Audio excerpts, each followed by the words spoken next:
inside your self-righteous symphony. I would rather let this go than to bring it up again. But everyone I know, they're afraid of their own skin, with nothing left to show. We're afraid of where we've been. You gotta let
write your self-righteous symphony. I would rather let this go than to bring it up again. But everyone I know, they're afraid of their own skin. With nothing left to show, we're afraid of where we've been. You gotta let me in. I'm not a mark. Bury your friend. Drowning in water. I lend you my hand. Falling the leather. Release my regret. Is this all you wanted? It's all in your head.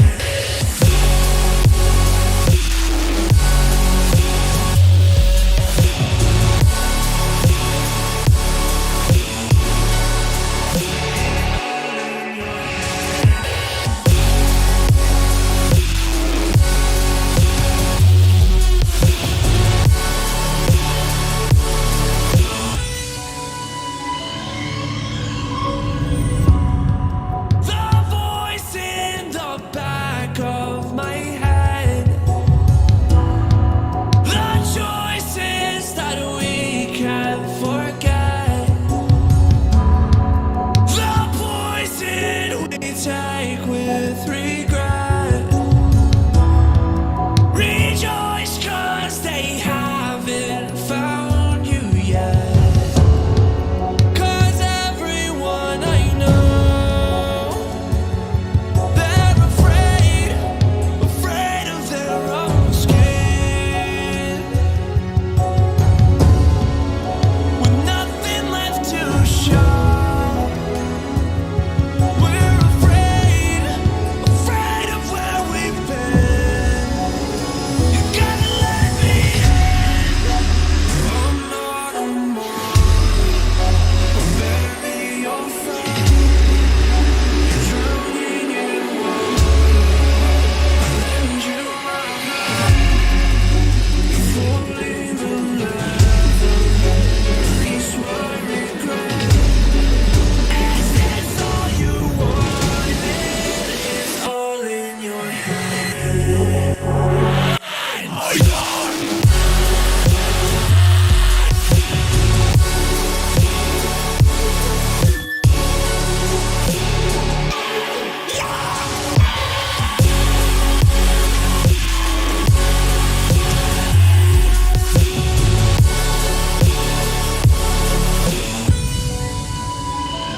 You gotta let me in. You gotta let me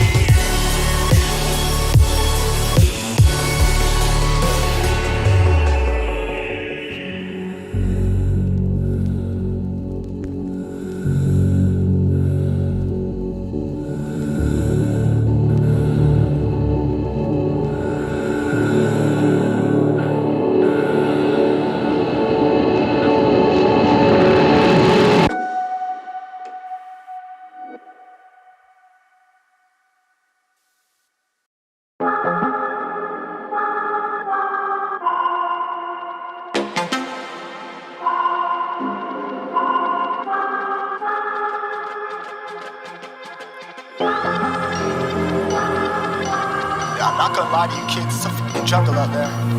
Keep your head on tight. Unknown brain and mind me, baby, let's do it.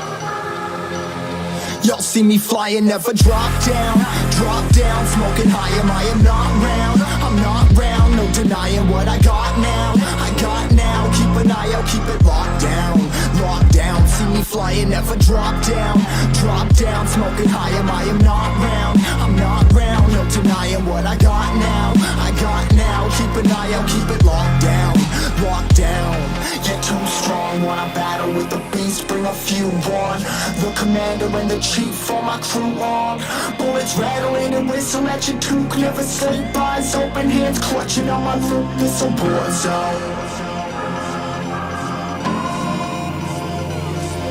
It's a war zone. Yo, this a motherfucking war zone.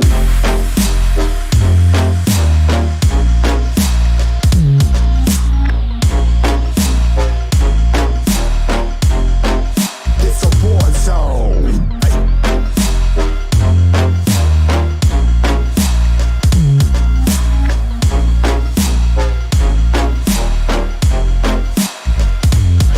Yeah, feel the impact. Yeah, break it open, leaving nothing f***ing intact.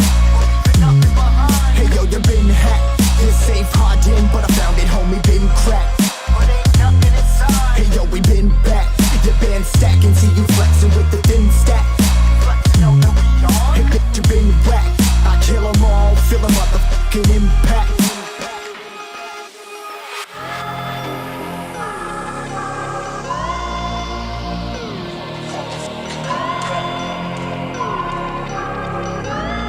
Yo, this a war zone, homie, say you ready and prepared. Take a minute, make them aware. Well, I be sneaking in the back, but it's what the clap, homie, life ain't fair. Caught me crawling through the mud with a vision, saw it clearly. Born a shepherd to these sheep, make them fear me. This a war zone, trashed out, trap house, nothing ever given. Yeah, every day's a blessing, thank the Lord, oh how I'm living. See me riding with my top down, oh cops round, pedal pressing on the gas. I don't think I'll ever stop.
inside my own world of make-believe.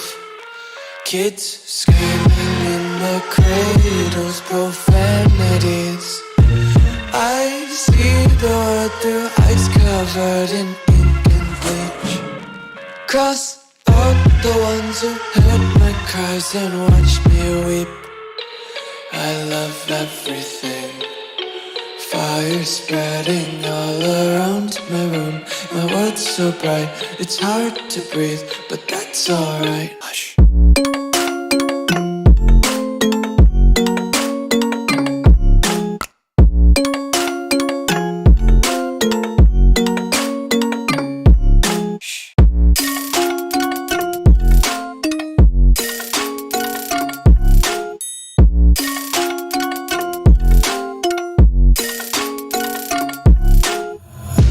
Take my eyes open to force reality.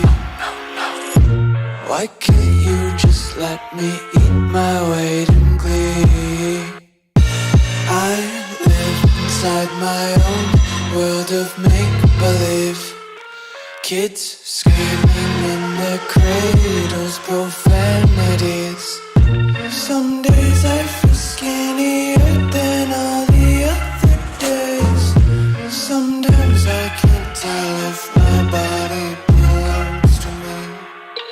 I love everything. Fire spreading all around my room.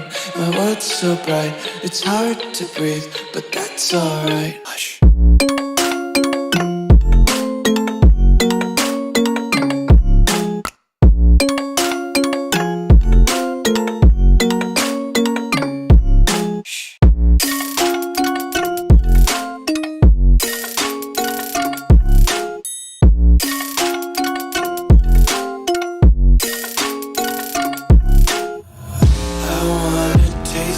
Content, hold your breath and feel the tension. Devils hide behind redemption. Honesty is a one-way gate to hell. I wanna taste consumption. Breathe faster to waste oxygen. Hear the children sing aloud. It's music till the wick burns out.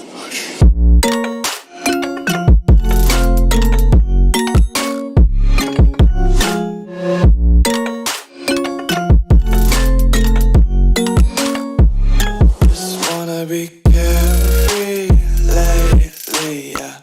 Just kicking up daisies. Got one too many quarters in my pockets. Counting like the 4-leaf clovers in my locket. Untied laces, yeah. Just tripping on daydreams. Got dirty little lullabies playing on repeat. Might as well just ride around the nursery and count sheep. I'm just enough to make you smile, and you need me.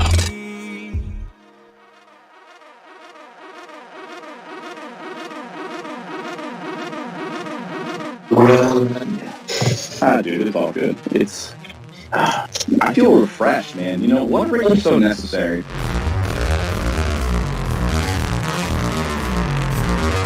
How about you give us an introduction and tell us what we have to look forward to today? Dude, if you were a fruit, what fruit would you be? A banana? Alright, so regardless, if you could relate yourself or your project, whichever one you want to go with, to a fruit, which fruit would it be and why? Okay, I'll go with the Eagle Burst and banana. Why banana, Joe? Because I just, every time I speak with H1, it feels like I'm feeling one more piece of that banana, and it keeps getting better and better. That sounds so That wrong. project is awesome. So every time you think you know everything about it, it just surprises you. You're the kind of guy. You're the kind of guy that if you were sat in the same room, you'd be eating a banana and maintaining aggressive eye contact.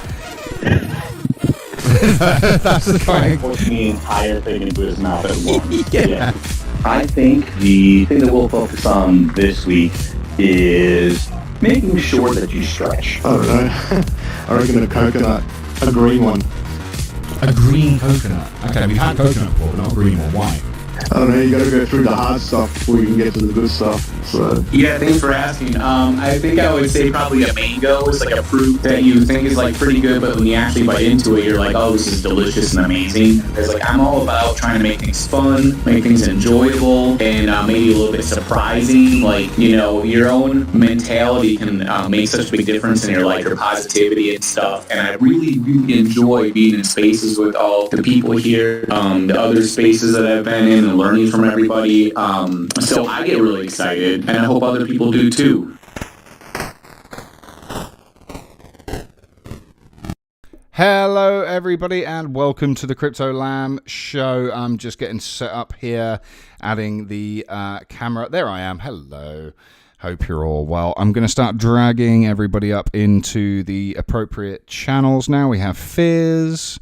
Let's bring Rugless up here. We haven't got a priest yet. Hello, Fizz. How are you doing, dude? I just realised that I'm muted and deafened in Discord. Again, I will get that bit right eventually. Hello, Fizz. How are you? And dead air, absolutely nothing. Hello, Rugless. How are you doing? He's thinking and thinking and thinking. Look at it. He's just thinking. Look at that screen.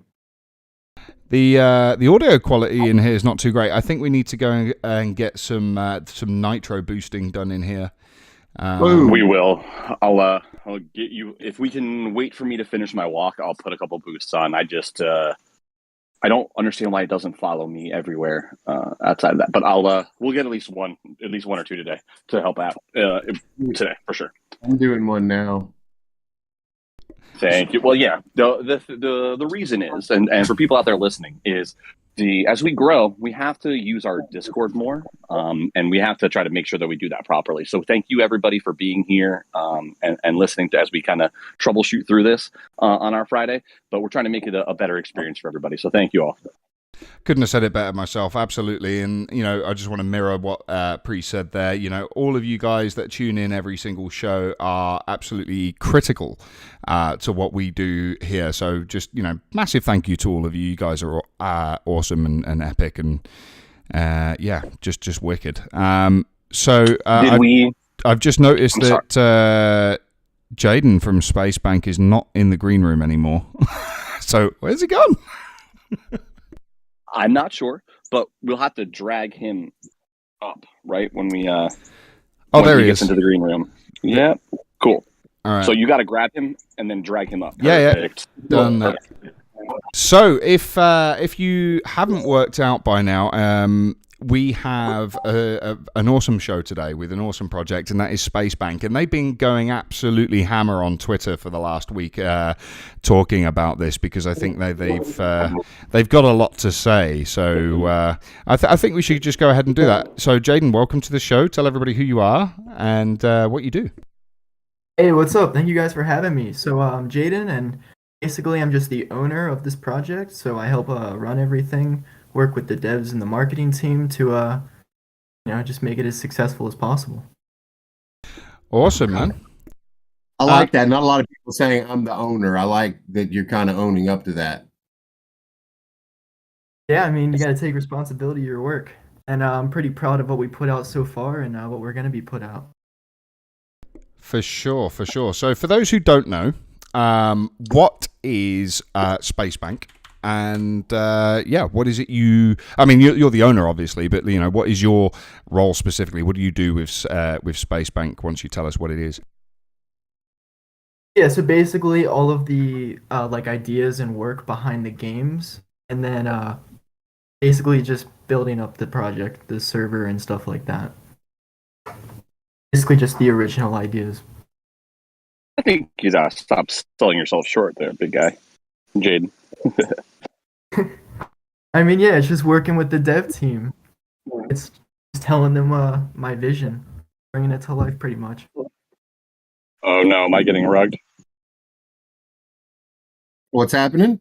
This is no, absolutely not. This is absolutely, you know, your opportunity to kind of tell us everything that you can about. You're trying to do video, bro, through the Discord call. I think that's what's having issues. Oh no, we can No see shot? him. Is there an issue with that? Is it causing a slowdown or something? Or Am I not sexy for you? you're always sexy, Fizz. You damn right I am. We have who's that on video? Is that Jaden? This is Jaden, yeah.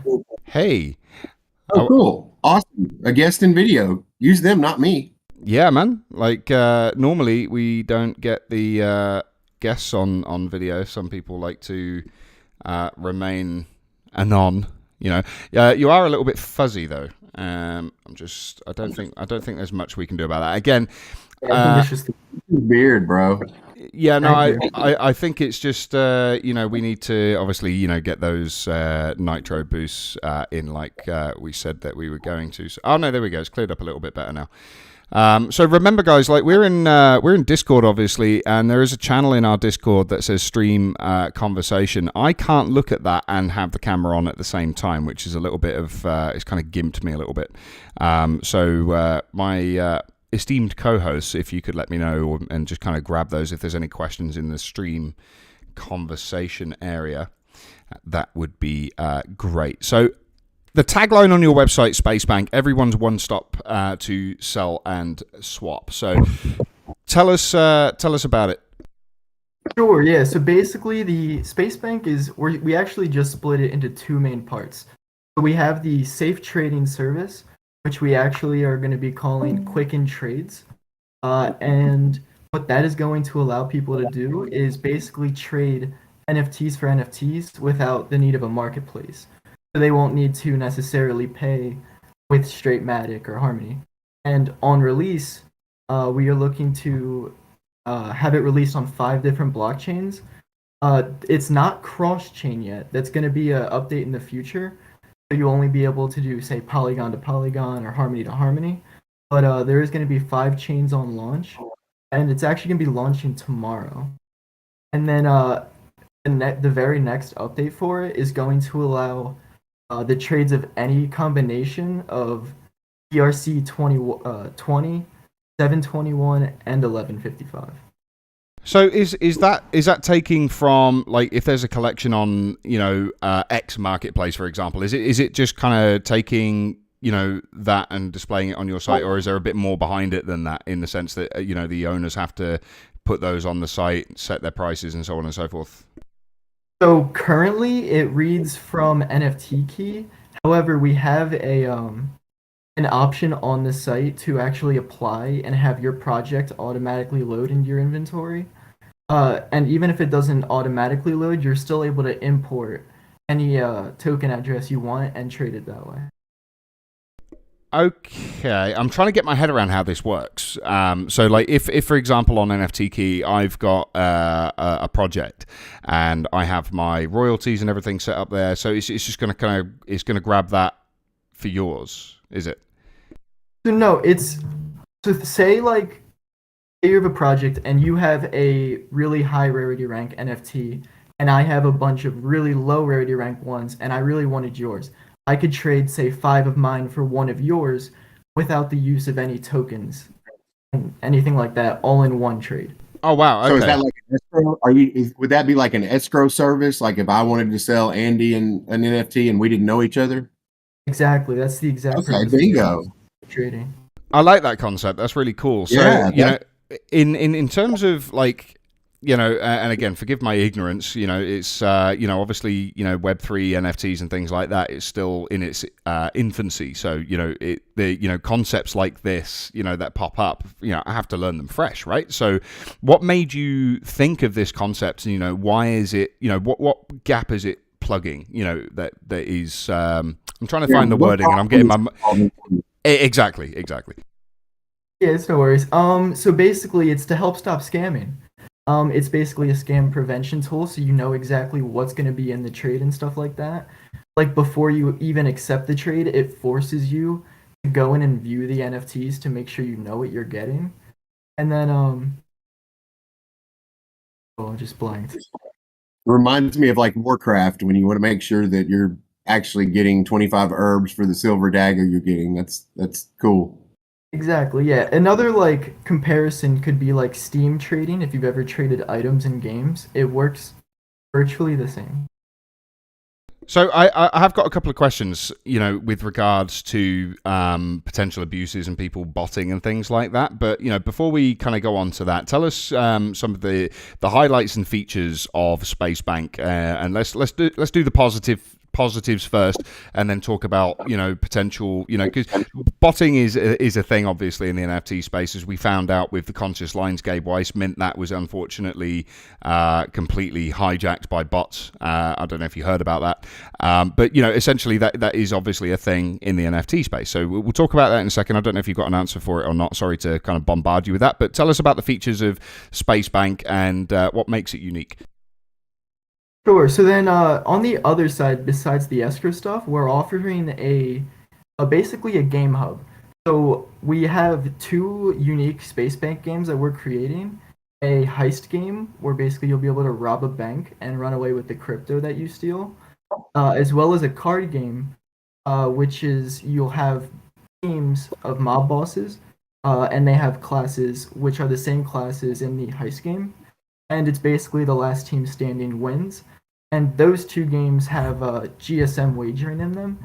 But what I'm really excited for is after the two unique Space Bank games, the next games on our Game Hub are going to be things that everyone knows how to play. So it's going to bring a competitive nature to it. And with that competitiveness, we're going to bring wagering. And the wagering is only going to be in USDC. The cool part about that is we're going to be taking a house cut of all of the wagered matches, and part of that is going to be used for the LP, 1.5% of that, and then 1.5% is going to be used back as reflections to the mob boss holders. So as long as people are playing games, they'll be earning off of their NFT as well. And then the last part is just for development, the last 2%. So it's 5% taken from each wager. And then some highlights currently. We have our NFT staking released already. And like I said, we're going to be releasing the trading service tomorrow. Wow. So things are really picking up for you, stepping up this week. Oh yeah, definitely ramping up. So there's a huge amount of sorry, Fizz, I didn't mean to cut you off. There's a huge amount of features. So you've got the swap and escrow factor, but also the games. And I absolutely love the idea of the Space Bank heist. It kind of, I don't know, when you said that, it kind of put Payday, the game Payday, into my head. That's the inspiration for it, yeah. Really? Okay, yeah, no, so that would be absolutely awesome. So, I mean, is there a particular crypto that you have in mind for that, or is it going to be like one day you're going to just say, right, okay, well, today we're putting in one token, for example, to do that? Most likely it's going to be in our native token GSM. Right, okay, so, and what determines the bank volume? It's going to be basically a level system, so there's going to be harder and harder heists, and that is going to be going with you being able to level up your NFTs to increase their stats and stuff like that. And then in addition to being able to level up your NFTs, you'll be able to level up this thing called a planning room, which going to Payday 2 is kind of like heist pre-planning, where you'll be able to bring different equipment with you into the that sounds absolutely awesome, man. I'm looking forward to that. That sounds like it's going to be a lot of fun. But it's kind of the game concept of being able to steal from your website, right? So it's like, I like that. That's pretty cool. So, another thing as well, like I mentioned before, I'll let the others talk in a minute. I do apologize, guys, for squashing you down. But no, I wanted to ask. So obviously you've got the trading aspect, like you touched on. If somebody's got a rarer NFT, you can use 5 less rare NFTs, and for example, and do that swap, right? So what is to stop somebody creating some sort of bot that's basically going to get just basically sit there and buy all of the least common NFTs, and then just basically start putting orders in to buy the more expensive ones, for example, the more rarer ones, and selling those at a profit, and vice versa, and just kind of continuously doing that? I mean, because that's the one abuse that I can see that is a potential. Well, there's no actual buying or selling going on through our site. It's only the trading. So I was going to say there's nothing for them to really put a price on. they would have to send a request to someone, and they would just be able to reject it if they wanted to. Right. Okay. Yeah. So no, I mean, what I mean is that if people are looking to swap those back and forth, like with it being on, with a lot of these projects obviously being on an NFT key, I could just sit there, sweeping the floor of all the cheapest ones and then putting in offers. People accept those offers, and then I sell the more rarer ones. And then what I'm getting at is that there is a potential I see for kind of floor manipulation. Do you think that's a possibility? I don't really see it because, like I said, the person receiving the trade still needs to accept it for anything to happen. There's nothing that they could really do in the background that would be automatic in that way. Okay. No, I just thought I'd ask that question because that was just one kind of thing that kind of popped into my head that I thought, could potentially be a problem. But no, obviously, if the user then has to accept that, and they can reject that. Well, I'm actually going to kind of agree with Andy, even though I understand Jaden's position that there's no automatic ability for it to be manipulated, right? So it's not like actual floor manipulation. It's realistically just the intelligent users being able to do their own ARB, right? And like, where do you balance that between understanding what a value of something is and that someone else doesn't understand, right? So like, I don't know if that would be like botting, Andy, but I understand where you're coming from, right? Like there's an opportunity there to, if you're an savvy investor, to be able to identify where things are undervalued and then, extract that value. Yeah, there's definitely a point there with that, but I don't think there's a way to avoid it because when we originally started, we were looking to figure out a way to put a specific price on an NFT, but to kind of help with that, but you really can't.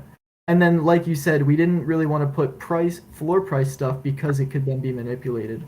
We thought avoiding prices on the site would just be the best for, Yeah, so it turns it into more of a kind of trading platform. So if you're wanting to collect, a particular collection or certain rarities and things like that, you can absolutely do that with this. It's the point I was obviously getting at. If somebody wanted to kind of do floor manipulation, then obviously they could potentially sit there and do that and take advantage of people wanting to get certain collections and things. But then again, obviously, if the person that's selling the rarer NFT is getting the less rare NFTs, it doesn't really work in the favor of the person putting up the rarer NFT. I'm not trying to poke holes in you, dude. I'm not trying to put you on the spot. I do apologize. It was just something that kind of popped into my head. Well, I kind of agree. Oh, I'm sorry, Jaden. I was going to say is like, I'd like to also point out like Legion of Soul though, right? Like Legion of Soul, like I have a bunch of rare ones. And if I have the opportunity to sell a rare one for a bunch of unrare ones because they have the same utility for receiving income or whatever we're looking to do within the NFT organization, I think that's there. So like, I think that the really important thing here is that like, there's not really a way to prevent what Andy is concerned about. It's just more of like an understanding what your own investments are, right? Like understand the value of the NFTs you're purchasing. Kind of like do your own research, but like for the shit you own. Yeah, so I mean it's one aspect, and I wanted to know if that's something you guys had maybe thought of. And like you said, I think it's one of those things. It is what it is. It's more there for the trading and the collection aspect, which I really really like. I love that idea because if you wanted to do that through NFT Key or any other marketplace, obviously you're going to have to sit there and you're going to have to buy each one. But with this one, it's a straight swap. It's a lot easier. I do like that. There's no prices involved. And I suppose if somebody wants to manipulate the floor on another website, that's not really your problem anyway, right? So, it's I'm kind of answering the question for you really, but that's the way I see it. And the gamification that you've got in there, I absolutely love. So you told us about the heist aspect. Tell us about the is it the Mobster Mayhem that I'm seeing? Yeah, so Mobster Mayhem is our card game, and it's going to be using the same class system that the heist game is going to offer, except in a little bit of a different way. It's going to be like a strengths and weaknesses sort of event where some classes are stronger and weaker against others. And then basically it's going to be a turn-based system and attack the other side. And then depending on how all of the rolls go, the last team standing will win. And for that game, we're going to be allowing GSM betting, and you will be allowed to play against another player or a computer. I love that. I have my hand raised. We're not in a Twitter space, but I have my hand raised. So if we have a moment, I'd like to ask a question about that. Go for it, man. So, in a turn-based system, it's really easy to front-run kind of transactions. How are you combating being able to front-run your smart contracts in this game so that people can't see what other people are doing on their turn? Because, like, I know zero-knowledge proofs aren't really executable anywhere yet. They're coming out. So, how are you preventing against that? Because as a person who's worked on games, and specifically on competitive ones that want to have some type of a gambling aspect, that was my biggest concern. So how did you guys solve that? So I do know that Ace with the Easy Tools and dev team did actually look into doing that. I don't want to give wrong information, so I don't want to tell exactly how they did that, but I actually he's trying to get on if possible. I'd love to have him hop on and he could explain it. Come on. We have a show with him upcoming, I believe, at some point. If we can get him on today, we absolutely should to answer that. I don't know if one of you guys can potentially see if that's a possibility. If we can. Trying to hop in earlier. Yeah, as long as he's in our Discord, we can drag him from the green room. So Ace, if you're listening and you just want to hop in the voice chat that says green room, we can drag you right into the stream, bro. Yeah, we can absolutely do that. So we can discuss that. I just noticed something else on your website. I really feel like I'm kind of like I want to understand exactly what it is that you're doing. I love the gamification aspect. I love the escrow aspect. I don't want you thinking that I'm sitting here trying to pull you apart. That's not what I'm trying to do. But I'm just asking questions that you might get potentially asked by other people. So one of the things that you have here for the Mob Bosses, the Mob Boss NFTs run the show here in the Space Bank, providing bonuses to all aspects of it. Some benefits of the NFTs are as follows: access to private Discord channels, earn XGSM by staking, access to Space Bank heists, access to Monsters Mayhem, and this last part here, receive USDC reflections. With the announcement that Binance have just cut off USDC, what would you do? Are you considering potentially changing that aspect, or are you just going to continue with that? Because, I mean, nobody gives a fuck what Binance think anyway. Yeah, so we saw that. They said that as soon as we said that we were going to be using USDC, we were like, So there's still a ton of other places to get it, so I don't think we're going to stop using it. However, we may just add in USDT. But, yeah, I don't think we're going to stop using USDC. I mean, I find that really interesting because the one that was under the fire the most was Tether, right? Not USDC. And then all of a sudden, USDC. And it's like, that's just come out of nowhere. Yeah. Do you guys want to talk about this, or do we want to talk about Space Bank? Because, like, we can talk about Binance. That was crazy. Yeah, let's talk about a little bit of both. Yeah, man, let's go for it. Let's talk about Celsius being proven a Ponzi. And then now every stable coin that is not, 100% backed by something is now under scrutiny. There's a reason why Binance is no longer using all of those currencies. They don't want to use Tether. They don't want to use USD, whatever, all the other shit they have besides BUSD. That's the only one they want to use now. They just made an announcement 2 days ago that they were converting all small balances of those other stable coins. They're automatically going to go to BUSD. Can I just interject just quickly? So I find it a little bit kind of funny. They're saying, like, we don't want to use USDC, we don't want to use USDT, and I'm sure you're going to tell us the reason in a second, but isn't it a little bit suspicious? It's like, no, we hate those are bad, they're Ponzi's, but use BUSD instead, because that's totally legit and perfectly fine. Oh, well, they're probably outside of regulation in the United States with BUSD. Right. I mean, like, let's be honest as we can be. That's more of the big concern there. So, like, if you guys are holding balances now, listeners, in USDC or USDT, we cannot give you financial advice, but pay attention to the macroeconomic signals that are happening so you understand what your risk factors are, right? Like, a lot of Harmony people, we understand what happens when your bridge goes away, but what happens when, like, no one will take your USDT or USDC anymore, right? Like, just try to keep that in the back of your mind. People who are not risk averse. Yeah, couldn't have said that better myself, to be honest. Obviously, we this is not this is not a podcast for financial advice most definitely not. We are not licensed financial advisors at any capacity. So please do your own research. Don't take what we say as gospel in that respect. This is just our opinion, of course. But, with, I just found that very interesting, and, that's why I wanted to ask you about it, for the site, because obviously you've got that on there, so, in the light of what Priest just said, do you think that it'll be possible that you might change that to potentially say, who knows, BUSD, right? I was gonna say, yeah. The main thing that we wanted with the reflections and the wagering was just a stable coin in general. So if I was gonna say it's swappable to BUSD if needed, but the whole point was a stable coin so that people could know exactly how much they're wagering, and then also I don't know of any NFTs that give out USDC reflections. So I thought that was pretty cool. No, it's a really cool concept. It's obviously, because there's a lot of controversy surrounding stable coins, things like that, as we know. I'm just wondering, if you've got that in the back of your mind, like we may need to kind of change that a little bit. Yeah. And then, sorry. I also saw Ace is now in here if you want to re-ask your question on the security. Yeah, I actually saw that. I was about to. I was going to say, welcome, Ace. Thank you so much for hopping in, man. You weren't planning to come on today, but thank you so much. So going back to what my question was, in a turn-based game, how are you guys preventing people front-running to be able to understand what the other person's looking to do with their moves? I understand that zero-knowledge proofs have the opportunity to fix some of these issues with turn-based games, but when I was researching things for projects I was working on, I was unable to find a real solution to being able to front run. Can you explain to me how you guys fix that issue? Right, so front running in particular, what we're doing right now is, and it might not fix the entire issue.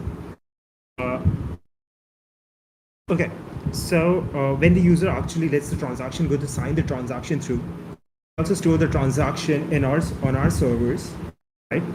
We have user sign transaction, and the other user doesn't actually see the transaction go through before they make a decision. So how it works is, say you finish your turn, finish that particular turn, you sign a transaction that says, hey, this was my decision for this particular turn.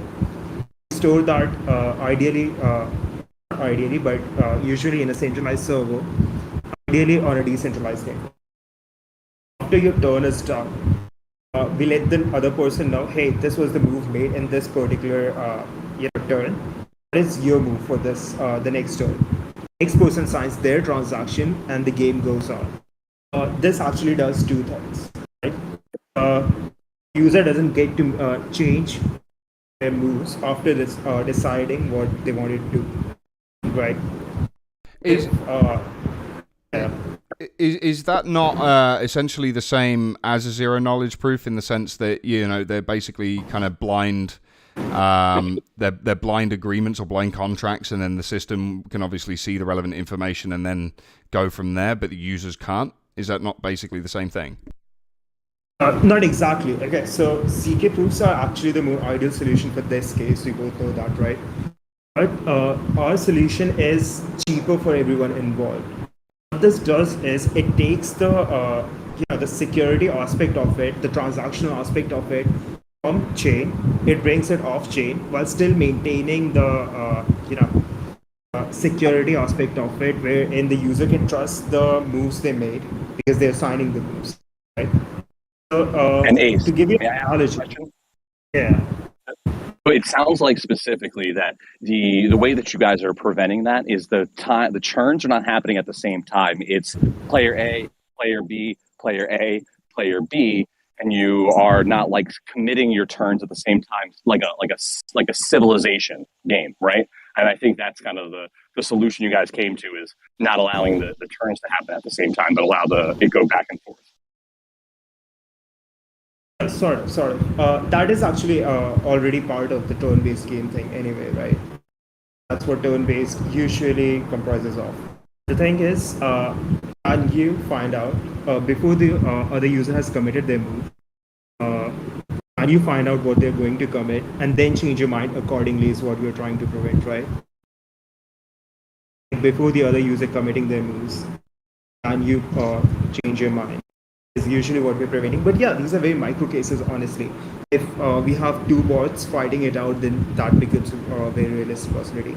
Even in that case, we have a user, the first user committing their move, and then the next user commits their move, and the moves aren't visible on chain at all. So yeah, that is our solution. It sounds a bit complicated, but it's super simple, honestly. On the no, it makes sense. Front, yeah. It makes sense. That's why I wanted to ask, because I thought there had to be an easy solution, especially with what you guys are doing, right? I was like, there's got to be a way they figured this out that doesn't involve, because like when you talk about cheaper for everybody involved, that what Ace was getting at, guys, is zero knowledge proofs can be very expensive to run, gas cost wise. So like you kind of have to know that you need to utilize those in your game. Otherwise, the gas costs for every transaction are going to be insane at current gas prices for chains, et cetera. As ZK rollups, et cetera, happen, it'll be easier. But thank you, Ace, for joining in and answering that, man. I really appreciate it, because like everything you've worked on, dude, is like awesome. So like I was like, wait, Ace is gonna come on and give us an answer. I like this. Let's get this answer. Thank you, man. I really appreciate that. Awesome. Thanks for having me.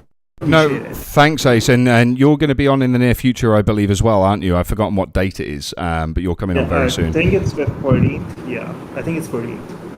Yeah, so we'll have you on in the near future, and you can tell everybody what you do. So that's Ace from Easy Tools, everybody. Thanks again, Ace, for coming and answering that. You're an absolute legend. So yeah, basically, I love what you do, and again, not trying to ask you difficult questions because we're trying to rip you apart. I'm asking the difficult questions because I really love the concept of what you've put up here. And one of the reasons that projects come up here to do AMAs is obviously to get the word out there about the project, but it's also so people can make up their mind as to whether or not they like the team behind the project and they like what's being done and all of that kind of stuff. So I think it's really critical and helpful for both sides when making those decisions. And I was just looking at the mint page that you've got for the mob bosses, and now I really see the Payday influence thrown in there. I absolutely love that, and I haven't got 25 Matic at the moment to make a mint, but I will be minting a few of those and getting those going. So in terms of the games, I think the one that I'm most looking forward to is probably going to be the bank heist specifically. Do you have a plan to add more games later, or are you just going to stick with these two? No, we do have more plans. Although something that I kind of wanted to say, but I forgot to earlier, is one of the uses with our coin that's going to be really cool with our game section is we know for a fact that the Mobster Mayhem is going to be the first game out, so there won't be an option for that. But we're actually going to allow our holders to vote on which game they would like to come out next when it comes to the wagering games and stuff like that. No, that sounds good. That sounds really good. So, Priest Fizz, please take the helm for a moment.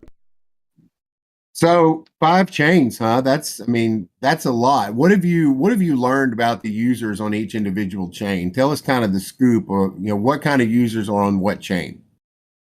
So most of my experience is with Polygon and Harmony. Like I probably know almost every single Harmony project, and I'm still new to Polygon, as you guys know, but I was gonna say everyone's been great. I don't have a lot of experience with the individual users of the other 3 chains, but I was gonna say I don't think I've, besides with developers, I've never had any really bad interaction. So when I hear Space Bank, I think about something that we really need more of in Web3, and that's DeFi. What DeFi features, functions, tools do you have in mind to put in Space Bank in the future? So people always think DeFi and staking, right? So we were looking to add a GSM and possibly USDC to be determined now. But a pool for that, which is going to be DeFi, and then we also have XGSM to GSM staking, which XGSM is what you get from staking your mob boss. So sorry about that. I'm back now. I was just grabbing my water because we do have a water break coming up very soon. I'll let Priest. I'll let Priest announce that. Even I keep getting my mucking words fuddled up again today. So you have a giveaway to do on this show, I believe. Does that did we agree that was going to be done during the water break, Priest? That's completely I've got a mental block. I think Priest is busy at the moment. Tell everybody what the... Well, tell everybody... Yeah, sorry, guys. Oh, no, it's okay, dude. So during the water breaks, which we're going to take one here, Rugless is going to start the raffle. So everyone out there in Twitch who wants to go ahead and get into the raffle, and by all means, make sure you get that up there. So Rugless will give us a signal when that's ready to go. But everyone else just get a little bit of water, and then we'll prepare to give away some stuff in like a minute or two. Jade, I know you have a bunch of stuff that you were talking about giving away. Let's talk about the bigger thing you talked about at the end. Let's do that at the end of the podcast, so we have like people stay through, and you can announce what you're looking to try to give away. Why don't we do that?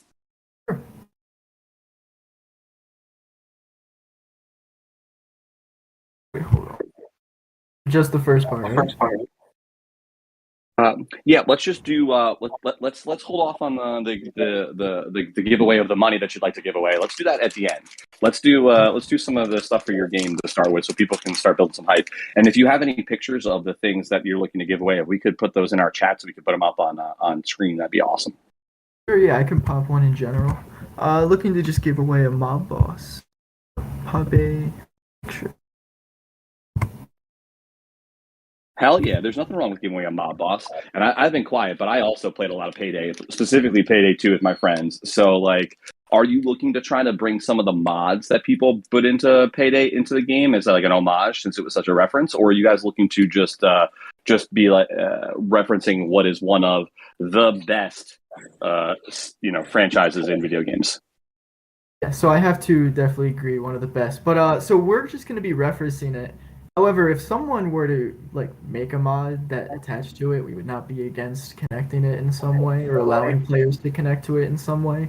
But we have enough games to focus on. We're just going to be focusing on the main game. Hey, Jaden, how'd you get all your trophies? Oh, lots of sports. I say. Awesome. What sports do you play? I've played pretty much them all: football, rugby, wrestling, baseball, a little bit of everything. Wow. You look like a wrestler. You don't look like you have any cauliflower ear, but you look like a wrestler. Just seeing you from the neck up. Yeah, I've had my ears pumped a few times. It's one of the things that we kind of don't recognize in crypto. There's actually like a lot of athletes in crypto, and there's like a lot of non-athletes in crypto, and it's just kind of weird how we had to like balance that. I coached lacrosse and played lacrosse in college, so I always appreciate when we have more athletes on the pod. Yeah, I used to play that too. Good time. So I'm just trying to find the links for Space Bank. I'm trying to find the channel that they're in. It should be in the prep pod, no?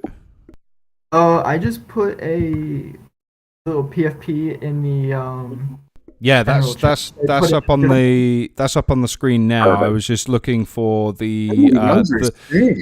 was a load of links that were posted earlier. I'm trying to find the room and it's disappeared. Those are sick. It's guest socials. Socials at the bottom. I dropped them all in there. Oh yeah, got it. So I like those. Sorry, Fizz, I keep talking over you, dude. I'm going to put the social links, including the Twitter, the website, and everything, into the Twitch chat now. They will be available in the description on YouTube later on after the show.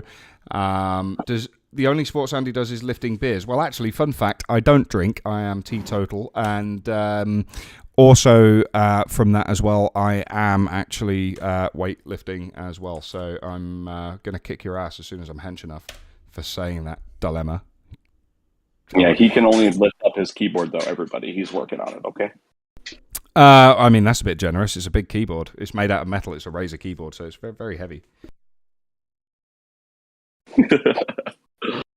As you can tell, Jaden, we like to give each other shit because at the end of the day, right, the best part of our podcast is the fact that we actually like each other and we like hanging out and we get to like bring people on and have awesome projects like you. So we do apologize that we keep it a little more informal, but so Jaden, with Payday, right? Like Payday's clearly a huge influence. What if you could pull another game from your past that you would love to try to bring into the crypto space? What would it be and why?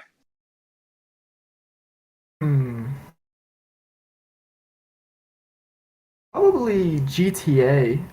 I was gonna say everyone likes GTA. Well, actually, okay. I'll try to go a different direction because that's another heist game. Let me try to go a different direction. Speaking of GTA, sorry, you just mentioned GTA. It absolutely cracked me up yesterday, and what I'm about to say is going to make what I just said previous to that sound really wrong, but obviously the Queen died yesterday. 96-year-old RIP Queen, right? So the thing that cracked me up wasn't the Queen dying, that didn't. But somebody went into Grand Theft Auto and lined up a load of soldiers and did her a salute in Grand Theft Auto 5, and I was like, what? What's wrong with the world? Gosh. I mean, GTA 5 is a metaverse, right? Like literally, it is like that plus like Xbox Live, etc. Right? But going back to Jaden's question, I apologize for cutting you off. Go ahead, brother. I apologize. I was thinking about it. I know it's been a thing, but got taken away. But I think Minecraft, like maybe its own version or something like that. Because obviously, I know there was a couple projects that like Minecraft to play their crypto projects. But I was gonna say I've always played that. I think that would be a really fun game to get into there. I don't really know how you would earn from it, but... So we can talk about that. Let's have a consultation about how that could be awesome for the future. I just can't give that information on the podcast for free. Otherwise, Fizz's friends are going to keep messaging him and then directly messaging me to stop doing that. And I'm going to just kind of be nice, but we'll talk about that after the pod, bro. Not today, but maybe next week. I'll talk to you about why I think that Minecraft is the future for crypto, and you have you have it, and we'll have Ace build it. It'll be fun. Awesome. One thing I want to throw out there, just with what you were mentioning there, Priest, about friends mentioning things like that, but I just want to say one thing, and this is something that I want to see built, and that is Monopoly NFT game. That is very much... I was going to say it's going to be up to the community, but that will be one of the options available, but it needs to be... Hell yeah. I've got some other things that we were thinking of, simple games like chess, checkers, there's some other ones. Like you should do like Stratego, and you should do like old school board games that like actually take a little bit of strategy, especially with wagering. Like you should be trying to hit the old heads so they can play games that they know with their kids via crypto. There you go. That's my free advice for the day.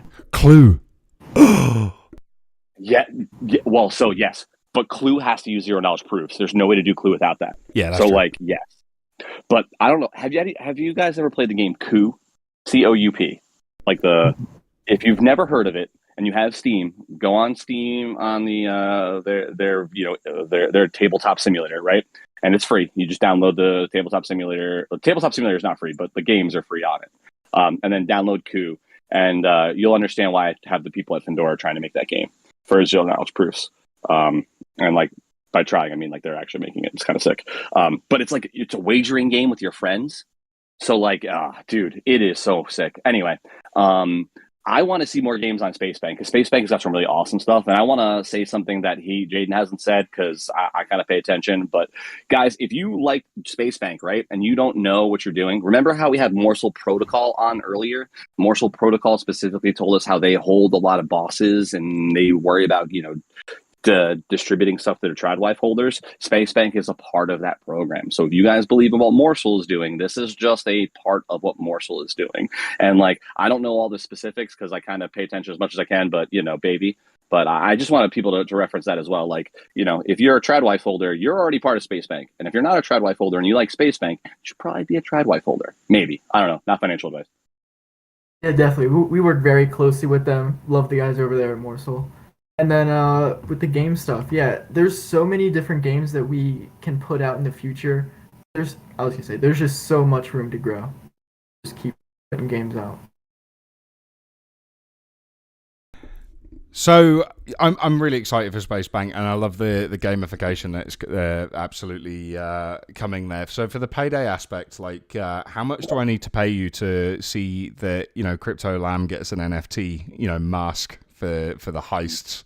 And things like that, and then there's a few. I'm not going to mention it just now because we've actually got something coming on this pod that's going to be really cool. But there's a few others as well. I don't know if you want to say, Priest, or if we should just keep that quiet for now. So we don't have to talk about nothing. I was gonna say sorry to jump in, Priest, but to go on that, we actually I'll talk about Morsel as just an example. So we are looking to partner with projects and stuff like that, and in that they're with the heist game, we're gonna have specialized levels that the holders of those other projects will actually get a boost in. Just for I was gonna say, so there's gonna be a Morsel Protocol level, and we're gonna work with them and basically design it to fit their kind of style, and then the Tradwive holders are gonna get a boost in that level, which is pretty cool. Yeah, so there's definitely a spot for that. Oh, dead air. Does nobody have any more questions? No, it wasn't dead air. The baby farted, and I couldn't be on the microphone when the baby farted. It was really funny. I'm sorry. It was awesome, but I had to be muted.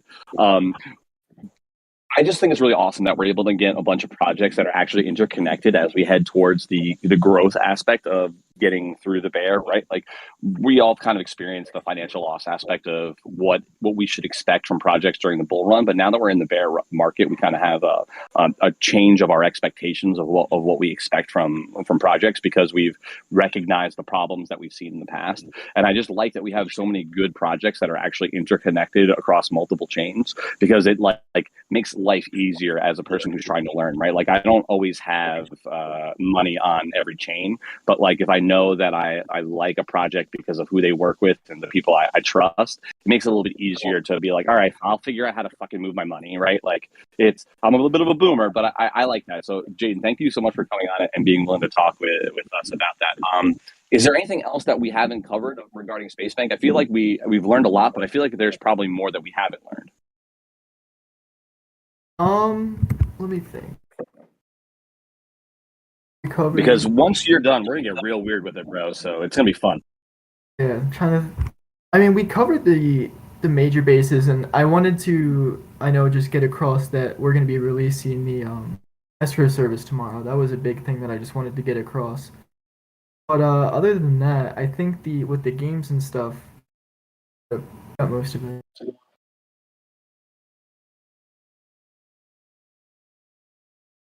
So Jaden, you're obviously like pretty young. Where do you hope to go after Space Bank?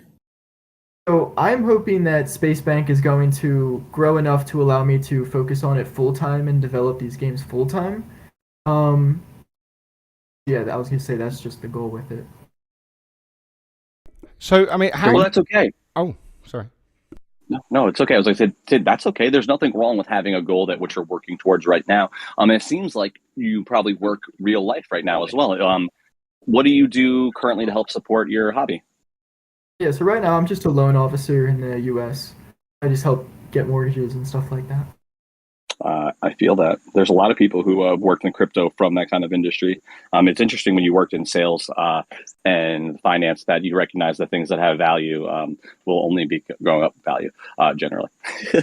When like they have value like crypto, right? Like not every crypto is going to go up, clearly, right? Like there's cycles, things suck, things change, die, but like it's interesting to see people who have a bunch of different backgrounds end up in similar spaces because of the similar beliefs. And then like as you get further into it, you're like, oh, actually there's a lot of people who play the same video game in this industry. There's a lot of people who play the same whatever, and they all kind of end up liking that there's building value in video games. So when you were developing Space Bank, what was the reason that you wanted to build Space Bank? Like what was the stop moment where like, oh shit, I have to fucking build this because it doesn't exist and I'm tired of it? What was that like moment for you?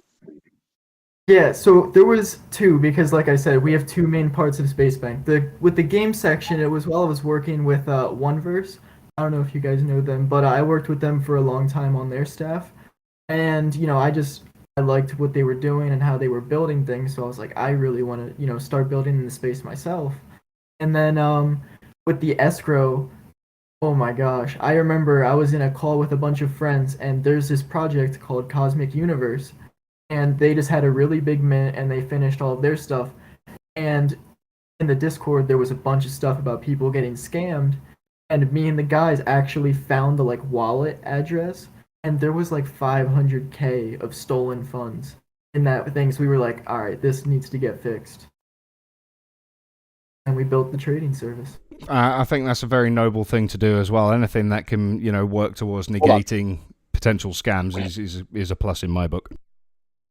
Well, exactly. So, like, was this like public information? Because like I have no problem saying it. Like I'm a lurker, right? Like generally I'm a person who like when I become involved, I have to like actually be involved, because once I open my mouth, people kind of expect me to help with things because of like, unfortunately I'm smart, right? Like, and I think a lot of people here in our audience can relate to that. Like, sometimes it's better to not open your mouth if you don't actually want to be the person to bring a solution. So like, was there like an issue? Like, did really 500K get stolen from Cosmic Universe that we like didn't know about? Because I didn't know about that, right? Like I when you were talking about, like, holy shit. I don't know if you know like Etsy and them, but I actually, when Cosmic first started, I actually created the first guild in Cosmic Universe. I made its own server, and it blew up. I was gonna say it's still, I don't use it anymore, but it actually might still be the biggest one. But so it all started with that community in there, that like side Cosmic community, and when we found it, it was crazy. Wow, I mean, dropping bombs over here. I mean, that was so casually put that it could fly under the radar. Right? So, Priest, do you want to go ahead and just repeat what he said? I literally need him to repeat it, because I don't think that it processed in my brain, right? Like, you know how sometimes you hear things, you're like, wait, I didn't just hear that. Hold on. Can you say that again first, Jaden, so that the people in the background can actually hear that? Yeah, so I started off in Cosmic, and I started the first guild called the Cosmic Gangsters. And it was basically a side community for Cosmic for when the game came out, so that we could all play together. And then basically, after all the mint and stuff, that whole side community actually managed to find the scammer that everyone was talking about in the Discord. Wow. I love community organization, right? Like, one of the things... was fun, right? Yeah, it was some detective shit. It was crazy. So let's... So how did it go down? Do you mind telling more about that story, about like what happened? Because like that's the kind of stuff that like is the best organic like embodiment of what the best of blockchain is, right? Like, because there's a lot of shitty stuff out there, right? Like, and especially when like it's community organized stuff, like, you know what I mean? Like when Reddit tried to find the Boston bomber, and they were like being a bunch of assholes by saying these people who clearly weren't the person were the person, right? Like, but when you guys found this stuff, what did you guys do? Can you kind of walk us through that? Because like when we had Pioneer Harmony Villains, right, and him and Storm came out to talk about the hack and everything, I just find that to be like the most enthralling type of conversation. So if you could elaborate, dude, please. Like, I love it. If anyone else doesn't, let us know, because I nerd out about this shit. I love when people who I can't remember. Oh, I'm sorry. I can't remember the name of the person it happened to, but the reason we started the investigation was because one of the community members got scammed. And then basically all we did was just jump through wallet addresses, and then we found the final one. And that final one had how much in it? Like almost 500K. So $500,000. Yeah, it was gross. It was bad. Holy shit, man. Well done. And was that like addressed? So I mean, like any community that loses $500,000, right? Like I would assume has to be like that's got to hurt. Like I don't know, like what happened with the project, etc. Like how did, like, I need more details. I think we gotta keep going. Yeah. So I was gonna say after that, well, one, someone did make an escrow service kind of, but like in my opinion it's not good and it doesn't work well, so that's why we made this one. But I was gonna say the actual like head community never, I don't remember them ever really saying anything about it besides be careful, it's happening. But how it would happen was it would basically just, it was like social engineering. They would just basically talk the guys into sending them money. They would say like, I'll trade you, but I don't want to lose the transfer tax by going through NFT keys, so just send it through me this way. And then they would just keep the money. It's always social engineering. It's always social engineering. Always. I have no problem sharing that my mom is not my mom's a Luddite. So if you don't know what a Luddite is, my mom like breaks technology just by being in its room. Not because she like, it has like an electrical field like my wife. That's different. She like literally doesn't understand how technology works. So like we can't give my mom a debit card because like she'll give it away to scammers on the internet repeatedly. Right? Like, so social engineering for my mom is like hey, you want to buy this thing? That's social engineering my mom, right? Like, so that's really difficult. But I always find it interesting that like the $100 million hack, the Ronin hack, right? Like all of these hacks, these are actually all social engineering. So it's like, how many times are people going to fall for this, the same kind of things? Do you remember what those kind of conversations were, Jaden, or do you have like some best practices where you reached had some social engineering happen to you from scammers? Yeah, I was gonna say when I first got into crypto, I got scammed. I hate to admit it, but I lost my first wallet. Oh, hell yeah! Really? How? I hate to admit it. I sent my seed. It was bad. What? My first wallet. You did what? When I first got into crypto, I sent my first seed phrase to a scammer.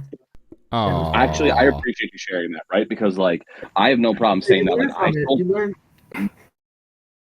I sold multiple Bitcoin below $1,000, like just under $1,000. Do you know what I mean? Like, I'm a fucking idiot. I got done by a rug pull. Personally, I lost 20 grand in a rug pull last year. Oof. Yeah, that hurt. My Phantom wallet got fucked immediately right after this time. Oh, yeah, I invested in a project with 8-bit characters. I didn't know what you said then, Fizz. What was that? And I invested in a project with 8-bit characters. That's fucking spicy. That was really spicy, but also like, you know, we all make mistakes, and I think the best part of like, you know, being on the podcast is being able to share that we all make mistakes with people, because like clearly we all feel like we know enough now that we feel like we're not going to get scammed. But I clicked on a thing in my Phantom wallet, right? Like in my first one, and I lost my first LSD background Legion. So I had to like literally change every bit of my wallet out and get rid of it completely, download a second one, send everything over, and make sure there was only enough SOL in there to like send stuff back and forth. And now I have to like not ever use a wallet that's attached to my Chrome. And I'm just like, you clicked on one of those fake NFTs that it sent you? Yep. So tell us exactly what happened with that, because we were warned, and I saw them, but I just never touched them. So it was I'm going to give it to the scammers, man. The artwork behind the NFT that was in my wallet looked exactly like Magic Eden. Like it really did. So like as soon as I connected my wallet to Magic Eden, you automatically get a scam NFT. So you have to like be wary of that. And like, I thought I didn't click on like two of them that looked like shit. I clicked on the one that looked legit, right? And once I clicked on it, I was like, fuck, right? Because I saw the website show up on the contract when it popped up, and I went, oh, fuck. So all of my staked NFTs were fine, right? But I didn't want anything saved in that wallet. So I messaged Trek, who's the head of Legion. He's like, yo, bro, you got to get rid of that. Like, you have to get a new wallet. And he's like, brand new keys. And like, I use my Chrome on my computer, right? So I had to like delete that out, download Phantom onto my phone so I could get a good seed phrase, right? Like, so I could make it easier and with new stuff. And like, I'm an idiot, but like the fucking stuff looks so good, right? Like I didn't realize I fucked up until as it happened. When, everything in Phantom looks so good. I mean, even those fake NFTs, you get excited about them. And like the thought process of what it says it's going to do is like actually makes sense, right? Like, why wouldn't NFT marketplace give you a free NFT that was like super duper cheap to make you happy for being there, right? Like that makes sense on a business side. But then I'm like, wait. This is .com. There's no .com. It's a .io. Motherfucker. You know what I mean? Like we all live and learn. It's quite funny because when I started doing videos on YouTube for different crypto projects and things like that, I had people obviously trying to penetrate my wallets and things like that. And I use a Ledger and I use 2FA for practically fucking everything. So, you know, it's I wouldn't say it's impossible, but it's extraordinarily difficult for them to do that. And I don't really fall for social engineering myself. Maybe I will in the future, touch wood, right? Don't, you know. But it's the interesting thing that happened to me, because I started being on YouTube and now Twitch and things like that. What I have on a daily basis is people constantly trying to break into either my computer or email addresses and things like that. I get that constantly. So now I like, even my email has 2FA on top of 2FA just so that can't happen. So one thing is absolutely critical, whether it's social engineering hacks and, which is basically just manipulation with extra steps, keep yourself safe. And, if it sounds too good to be true, it probably is, unless it's Space Bank, because that does sound too good to be true. And it looks absolutely incredible. And I'm really looking forward to playing the bank heist with that for sure. Am too, man. We need to stream that. We need to, when you have it fully up and running, Jaden, let's try to get a time together where we play the game with you and the guys who make it that play games, so that we can kind of you guys can get our firsthand experience. What do you think, Andy? You want to do that? Oh, I don't know about for sure. Games or not, but I mean, if you just want to do it too, fuck it. How many people can play a heist? 4. So similar to Payday, we're looking to have 4. And if you are playing solo, but you own 3 other mob bosses, or you own 4 in total, so you play with 1 and then you own 3 others, we're looking to have them also play as AI, similar to... Oh, okay. So is there going to be... There will be a multiplayer aspect at some point, will there? Or there will be? Yeah. Okay. Yeah, and then for the first version of it, we're still hoping for the end of the year for the playable game. That sounds good. That sounds really good. So yeah, we're going to be playing a lot of NFT games on here. So we're going to have a show specifically aimed at gaming. And there is some amazing games out there, and Space Bank needs to absolutely be a part of that as well. And we're potentially going to be even doing tournaments in the future as well. So I don't know if we'd be able to tie that in with the bank heist somehow, but that'd be pretty cool. I think we could. I think there is there's an angle there somewhere. There's always a way. There's always a way. Especially when you got a team like Easy Tools behind building it, right? Ace is not a person who fucks around. I'm really happy that they're coming on. Dude, they love to find solutions to problems, and that's kind of one of my favorite things about what I do in real life with talking to people and consulting on business stuff is hey, this is a problem. How do you fix this problem? I don't know. Well, let's come up with a solution. Let's figure this shit out. And that's kind of so. What made you decide to work with Ace? I'm going to assume it's because they were working on Oneverse stuff, but specifically, why do you trust them?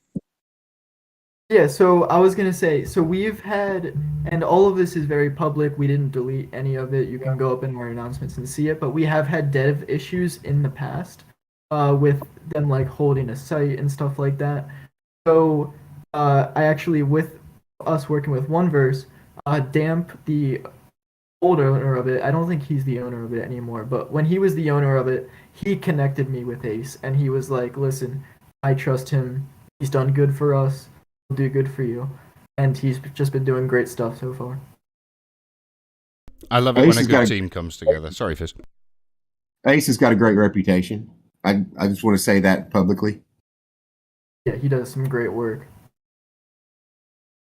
It's always nice when somebody's reputation is that this is the person to work for because they're awesome work in the past, and that's another really really important thing to kind of add as well. When people are making a decision, when they go into different projects, it's very easy in the crypto space to fall for potential scams and rugs because it's very difficult to discern between what is legitimate and what isn't legitimate. And one of the things that people are starting to realize now is obviously, having you on here, your face is doxed and everything else. People are kind of looking for that kind of thing more, but also the fact, with certain people that you work with as well. So having, connections like that are really, really, really critical in making people decide whether or not they're going to get involved in something. So, I think it's quite a critical thing to highlight, I think. I just wanted to ask you as well, so with the giveaways, did we actually get to the bottom of what it is we're giving away just now? Because I don't think the raffle actually started. We're giving away the... was he not actually... Was he not here for the water break to start it? Probably. No, it's literally just started now. So one mob boss from Space Bank raffle has started for viewers. Use exclamation mark, I can't speak, exclamation mark raffle to enter this raffle. So if you're watching now, you need to head over to Twitch. You need to be following. You need to be following as well. So if you're not following, please go ahead and follow. Exclamation mark raffle in chat, and you will be given a ticket. I'm guessing that's probably going to last 10 minutes. So get yourself a mob boss. Then let me do something gross. Let me be really gross right now, and let me talk to everybody. No. This is going to be, we don't normally show, right? We don't normally ask everybody here to do anything for us. But as we're looking to grow, guys, if you guys are listening and you're coming from a project, we would love for you guys to help us by interacting with the chat more, or in our YouTube, right? We are committed to making everything free. But for us to be committed to having no charges for projects to come on, we have to have sources of revenue. So I'm going to be really gross, and I'm going to ask people to interact with our stuff. You don't have to sub to us. You don't have to, give us money. But we know that we have loyal fans out there, and we would love for you guys to please help us out on our YouTube channel by pressing the like and subscribe button. We love your projects. We love all of these things, and we want to keep doing this, and we're getting close to being able to do that. But we have to be a little gross, and we have to ask for your guys' help, because we forget to ask for it, and maybe that means that it doesn't mean anything to us, when it is extremely important to us when we're talking with sponsors about trying to help support our podcast, so you guys can have this, that we have the interactions that we have. We have an amazing group of people in our community. Like the conversations that we get to have with our community outside of the podcast are awesome, and why we have we're booked until almost November now. So I just want to say thank you to everybody who listens, and if you don't have the time to listen to our stuff on YouTube, just go ahead and give us a couple likes, thumbs up. We appreciate you. Give us a little subscribe, even if you never watch our videos. We really appreciate it.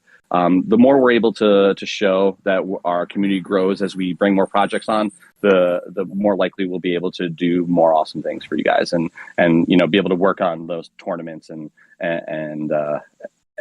have continuous projects on at least 3 days a week for free, right?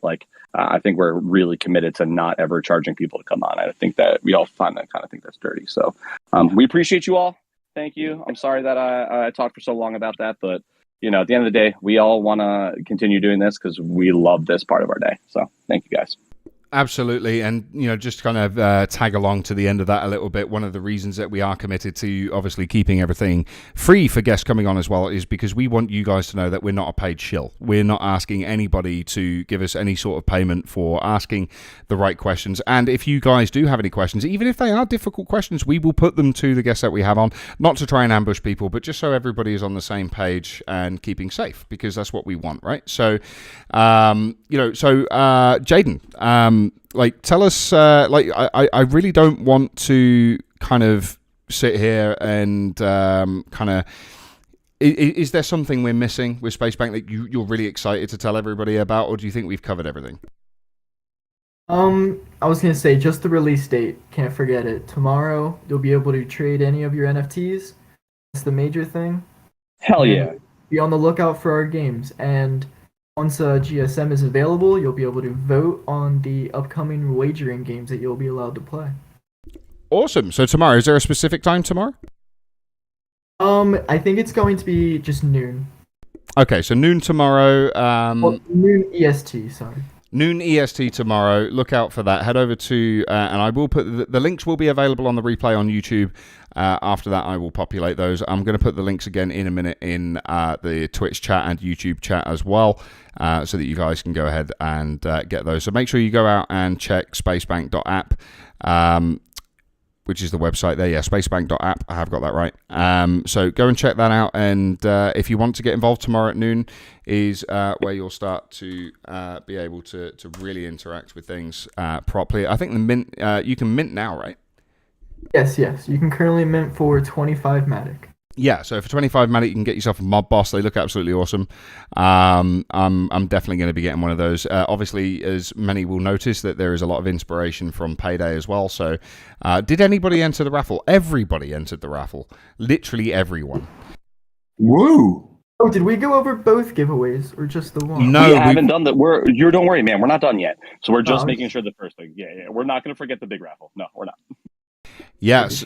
So the first one is for the Mob Boss, and the second one's going to be really, really, really good. So everybody's going to want to kind of jump on that one.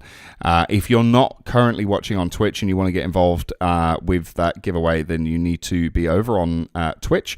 You need to be following as well. So if you're not following, then please go ahead and hit that follow button. And so yeah, so you can mint yourself a mod boss for 25 Matic now over at spacebank.app, and tomorrow everything else goes live as well. So, and you've got your social pages on there as well for Discord, so people can join your Discord as well. We're going to have you back in the future. Thanks for following OXCLS. We're going to have you back in the future so that we can obviously play some of these games as well, and potentially even do some competitions around that as well. So you have the bank heist right now. I know we touched a little bit earlier on that you do want to bring more games in, but we got the card game and the heist right now. What would you think will be the third game? I know obviously we're not trying to run before we can walk here, but like what would you? What would you like the third to be? A getaway race game. The getaway race game. So Yes. Oh my God. Please, it's gonna tie into like your heist, right? You're gonna go from the heist game directly into the fucking getaway game. Please. Oh, give me the immersion. That would be cool. Give it to me. Talk to us. That's the third thought. I really like that. That's really cool. I love the alpha. Give us more. That's not enough. You can't that's like the biggest cock tease, Jaden. I appreciate you. You're amazing. I need more. Don't blue ball this, man. Come on. I was gonna say we haven't gone too far into the getaway game, but it's going to basically just it's gonna be based on the level that you're on, how hard away the getaway is gonna be, and then as well as distance. Like the higher level, the longer and the harder the getaway will be, obviously, and then it's pretty much just gonna be you driving in your car, dodging cops if you. I really like that. That's absolutely amazing. Just don't make the same mistake that that the creators of Driver did. Do you know the story behind the original Driver game on? I've never heard of Driver. You've never heard of Driver? Driver? No. So the original Driver game on PlayStation. Teach that man. Right. So what happened is if basically take a look at I guess it's kind of like. I GTA, I guess. It was the first 3D... I would say like the first Driver was probably on par graphically with... no, actually, that was pretty bad. Driver 3 was probably on par with GTA 3 in terms of graphics, not necessarily gameplay. But Driver, you're right, Voidy. He's too young to remember Driver. So what happened, right? So the game studio that created Driver, they released it on the PlayStation 1, right? And the tutorial mission was seen by many as being completely impossible. So the tutorial mission was so impossible for people to complete because what had happened is the tutorial was an afterthought. So they'd created the entire game. So you had all of the people playing all of the missions right from the start to the finish of the game. And then they thought we need a tutorial. So the people that created the tutorial had already completed the game and made it as difficult as possible, but it was easy for them to complete. So if you were playing the game for the first time, you were like, what the fuck? I can't complete this. But to them, it was easy because they'd already gone through the game. So that was a big mistake that they made. So you have to think of it from a newbie perspective. So I thought that was interesting. But no, if you don't know what Driver is, man, go online. There's emulators everywhere. You need to play that. Driver is just absolutely wicked. And I think the best way that I could kind of fit the vibe for Driver, especially Driver 3, if I had to compare it to something, which isn't really fair because I think Driver is a great game in its own right. But if you are to compare it to something, I think, in my opinion, it would probably be Hitman versus Grand Theft Auto. That would be where I would fit it. You say definitely something to think about. I'll check that out. Yeah, so it's like I think that's kind of the best part. Yeah, if you're looking for kind of inspiration, you've already got Payday 2 in there, which is an absolutely classic game in its own right now. Driver should definitely be an inspiration because I mean, like when everybody's talking about like a getaway or a chase game or a driving game, everybody automatically thinks Grand Theft Auto now and things like that. Driver's just another one that you can throw in there. I suppose you don't even know what Tucker Race Driver is. No. Oh. What about Carmageddon?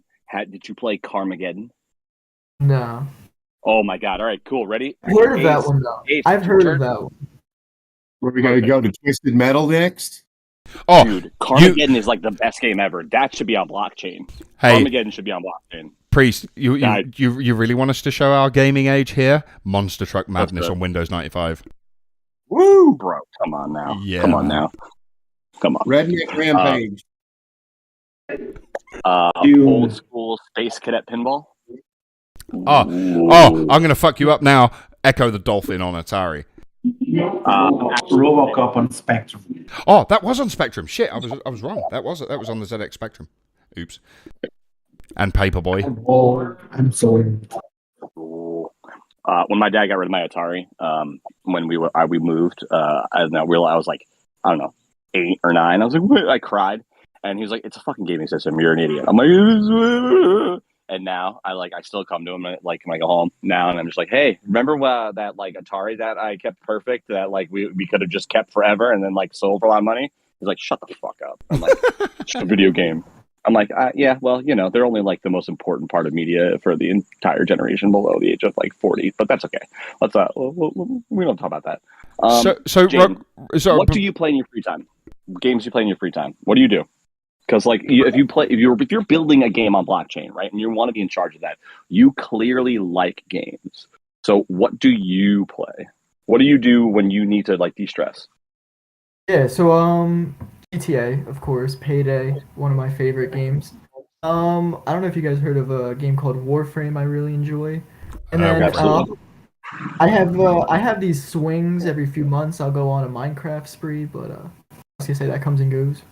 I could never get into Minecraft, not because it isn't a good game, right? Because Minecraft is a good game in its own right. I always just looked at it as being lazy Lego. I can see that. Yeah. Well, I guess that's fair, but I'm not that kind of person who can do that. I have to be competitive or run around. I need linear. I need here's the start and here's the flag that you jump on at the end. That's what I need. Minecraft's two-way open. Whilst we're on the subject of games, sorry, Priest. Whilst we're on the subject of games, right? So everybody must know Bethesda Studios, right? Everybody knows Bethesda, and everybody knows Fallout 4, right? This is something that I keep complaining about because I demand justice, okay? Bethesda Studios have just announced that they're creating a game called Starfield, right? I urge every single one of you to go and look at the trailer for Starfield. It's Fallout 4 in space. Can these people please come up with something original? That is all. Well, that's my rant. I don't disagree with you that it is Fallout 4 in space, but it looks real pretty. Dude, in the trailer, the laser gun is the same one from Fallout 4. They didn't even bother to reskin it. Just laziness. Continuity of the world, man. It's like they're Quentin Tarantino in that bitch. All right? That's not a bad thing. What would be a bad thing is if they release another goddamn version of Skyrim for your fucking television, or you know what I mean? That would be a problem. You can imagine that, you could, for example, if they come out with some new, Neuralink gets released, you end up with Elon Musk releasing Neuralink, and it's all of a sudden Skyrim Neuralink edition. You can play it in your brain while you're asleep. But it's yeah. So Skyrim has been done to death slightly. I agree. Yeah, I mean it's how many editions? How many special editions have they done? I mean they've milked the fuck out of it. I mean, great game. Absolutely, I'm not knocking the game. Great game, but it's how many editions do we have to buy? Platform. It's not a game.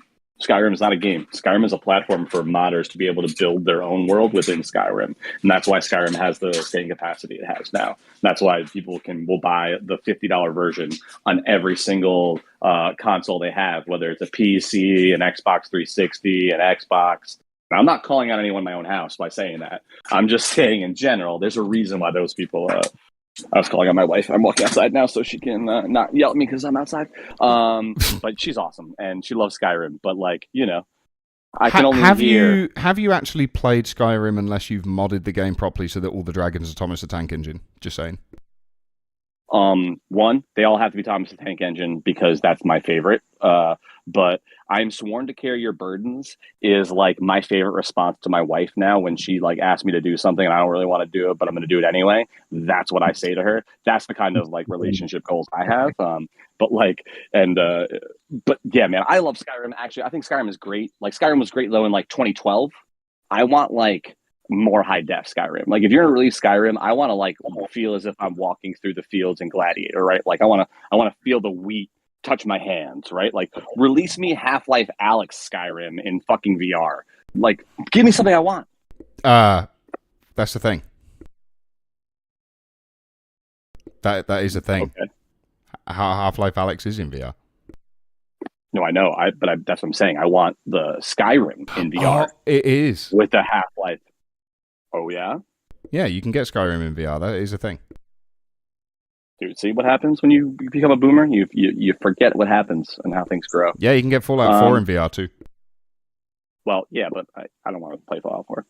Fallout, like I'll tell you what, right? So it's like playing Half-Life Alyx in VR is terrifying enough when you have a head crab fly at you, right? But like Skyrim and Fallout 4 in VR, I think Fallout 4 is probably more terrifying, to be honest, than Skyrim. Skyrim's a little bit easier to get on with. In Skyrim VR, you just basically go around touching boobies. That's all you really do. A little bit like Lone Echo, you know. But yeah, no, there's a lot of really cool game concepts going out there, and we have completely derailed the conversation with Spacebank here, talking about random games.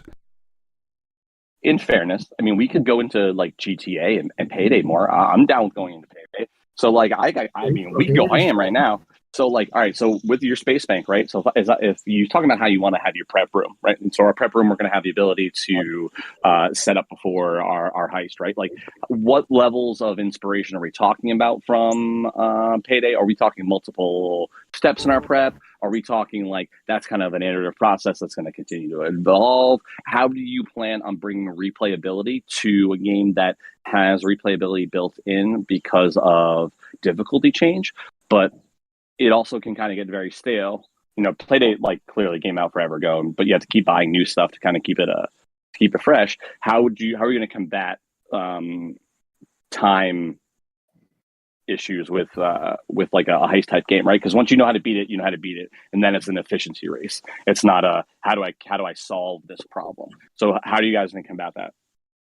Yeah, so with the levels getting harder as you can level them up, that's going to most likely change the not only like the stats of the enemies in the level, but depending on how drastic the level change is, it could very well add more enemies to the level entirely, which would, you know, if you're playing Payday 2 and even just one more enemy added could change the whole dynamic of the map.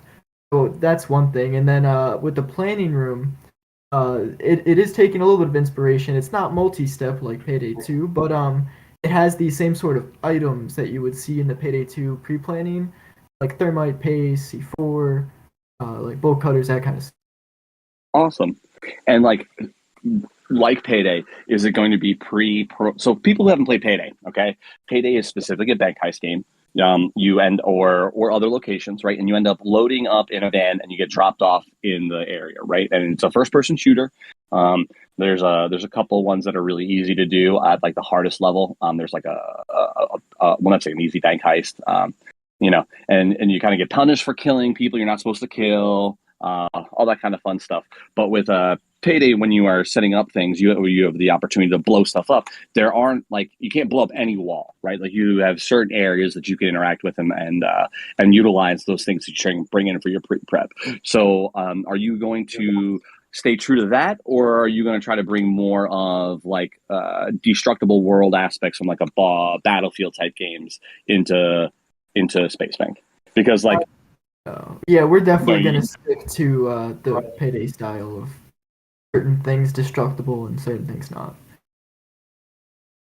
I mean, that makes sense, right? Like you have to create the challenge for the players. One of the things that I think is kind of interesting is how are you guys going to balance your things for as things go on? I'm saying things too many times. I apologize. How are you going to? Not your team members, right? Like, so when you play Payday with the same people, right? Like, I'm not sure, maybe my friends we're just assholes, right? But like, we try to play in the hardest difficulty and just break it, right? Like, we figure out what's the most efficient strategy to be able to beat everything at the most difficulty possible. We're fucking assholes. That's what we do. So like, but once you know that turrets, so to speak, right? Like, if you can keep dropping turrets, like, yeah, you probably go win. You know what I mean? Like, or if you have, you always have to have somebody who's going to have the lock picking tool, because if you try to just open all of the safes in the safety deposit box room without the right tools, it's going to take too long and you're not going to be able to get everything done. Or let's say you're trying to steal from the police headquarters, right? The police headquarters sucks around wave 4 or 5, right? And like, if you don't set everything up properly, you're not going to be successful. But the balance there is once you understand what is successful, you can then apply those, strategies to essentially every room. So like my question is going to come to, how are you guys going to combat people understanding what the most efficient strategies are and applying efficient strategies that may have been outside of what you thought would happen? How are you guys going to combat that? Yeah, so for people doing things that we didn't think about, like, you mean like level glitches by stuff like that, or just simply like we didn't think that they would do that? If it's a level glitch, yeah, we could always like go in and fix No, that. I'm not referring to like, let's not like Halo 2 BXR. I'm talking like, oh, hey, if you actually put these 3 perks together, it makes this kind of situation a cakewalk. And now we've kind of invalidated all of our future work because what we didn't expect were the stacking of A, B, C, and D in the order in which they did that, right? Because like, if you drop your perks in the right sequence and you understand what those can do, you have the opportunity to, you know what I mean, like test for that. So like, I guess more is along the lines of what type of QA process do you have for breaking your game, since it is PD essentially? So I was gonna say there's definitely more room to like think about it, but currently, think about how to answer. Could you repeat it one more time? What'd you ask? You're good, dude. So one of the things I think is really interesting with play to earn games is there ends up being a mechanics that are understood very well by the developers. But when those mechanics get introduced to a larger player base, the player base as a whole ends up having the opportunity to do more testing than like a solo or a solo developer or even a smaller team can do.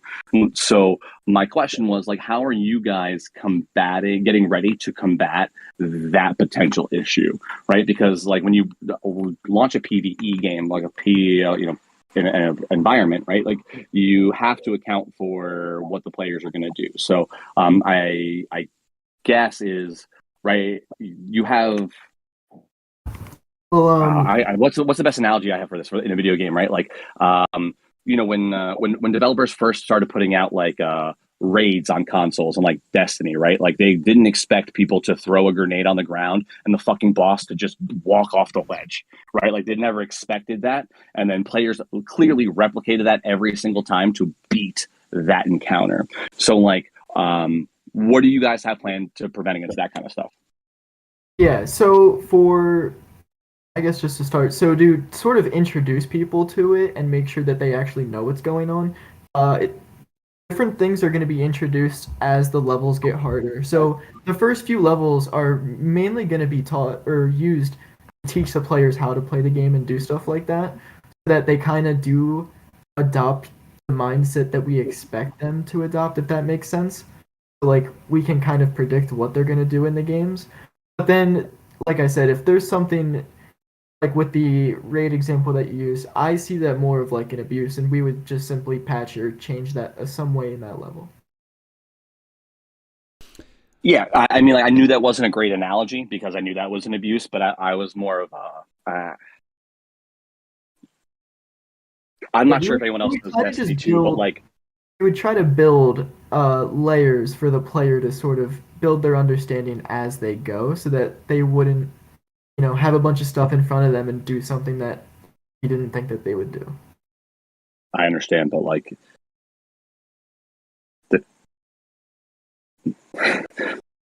games don't account for people like my friends, and I want them to understand that like there are people whose life it is to just break shit, like just to be complete assholes, and not like a negative way, like because it's just more fun to do that, right? Like to figure out what you're supposed to do and then not do it that way.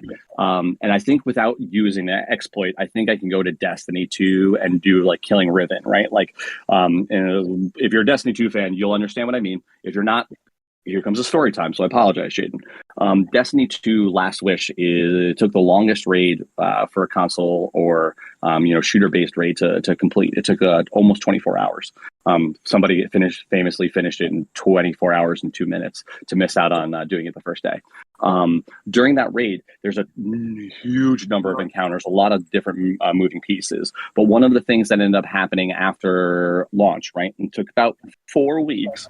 But if you dropped a certain sequence of void power-ups, solar power-ups, and one gun, you ended up doing a tremendous amount of damage in a one tiny little bit of the encounter, right? And like it ended up invalidating the rest of the encounter. But there was nothing that the players did that was an exploit. It was just the way the buffs ended up working, and the way when you stack them, if you did it in a certain sequence with it was, you could do it with 3 people. It was kind of that crazy.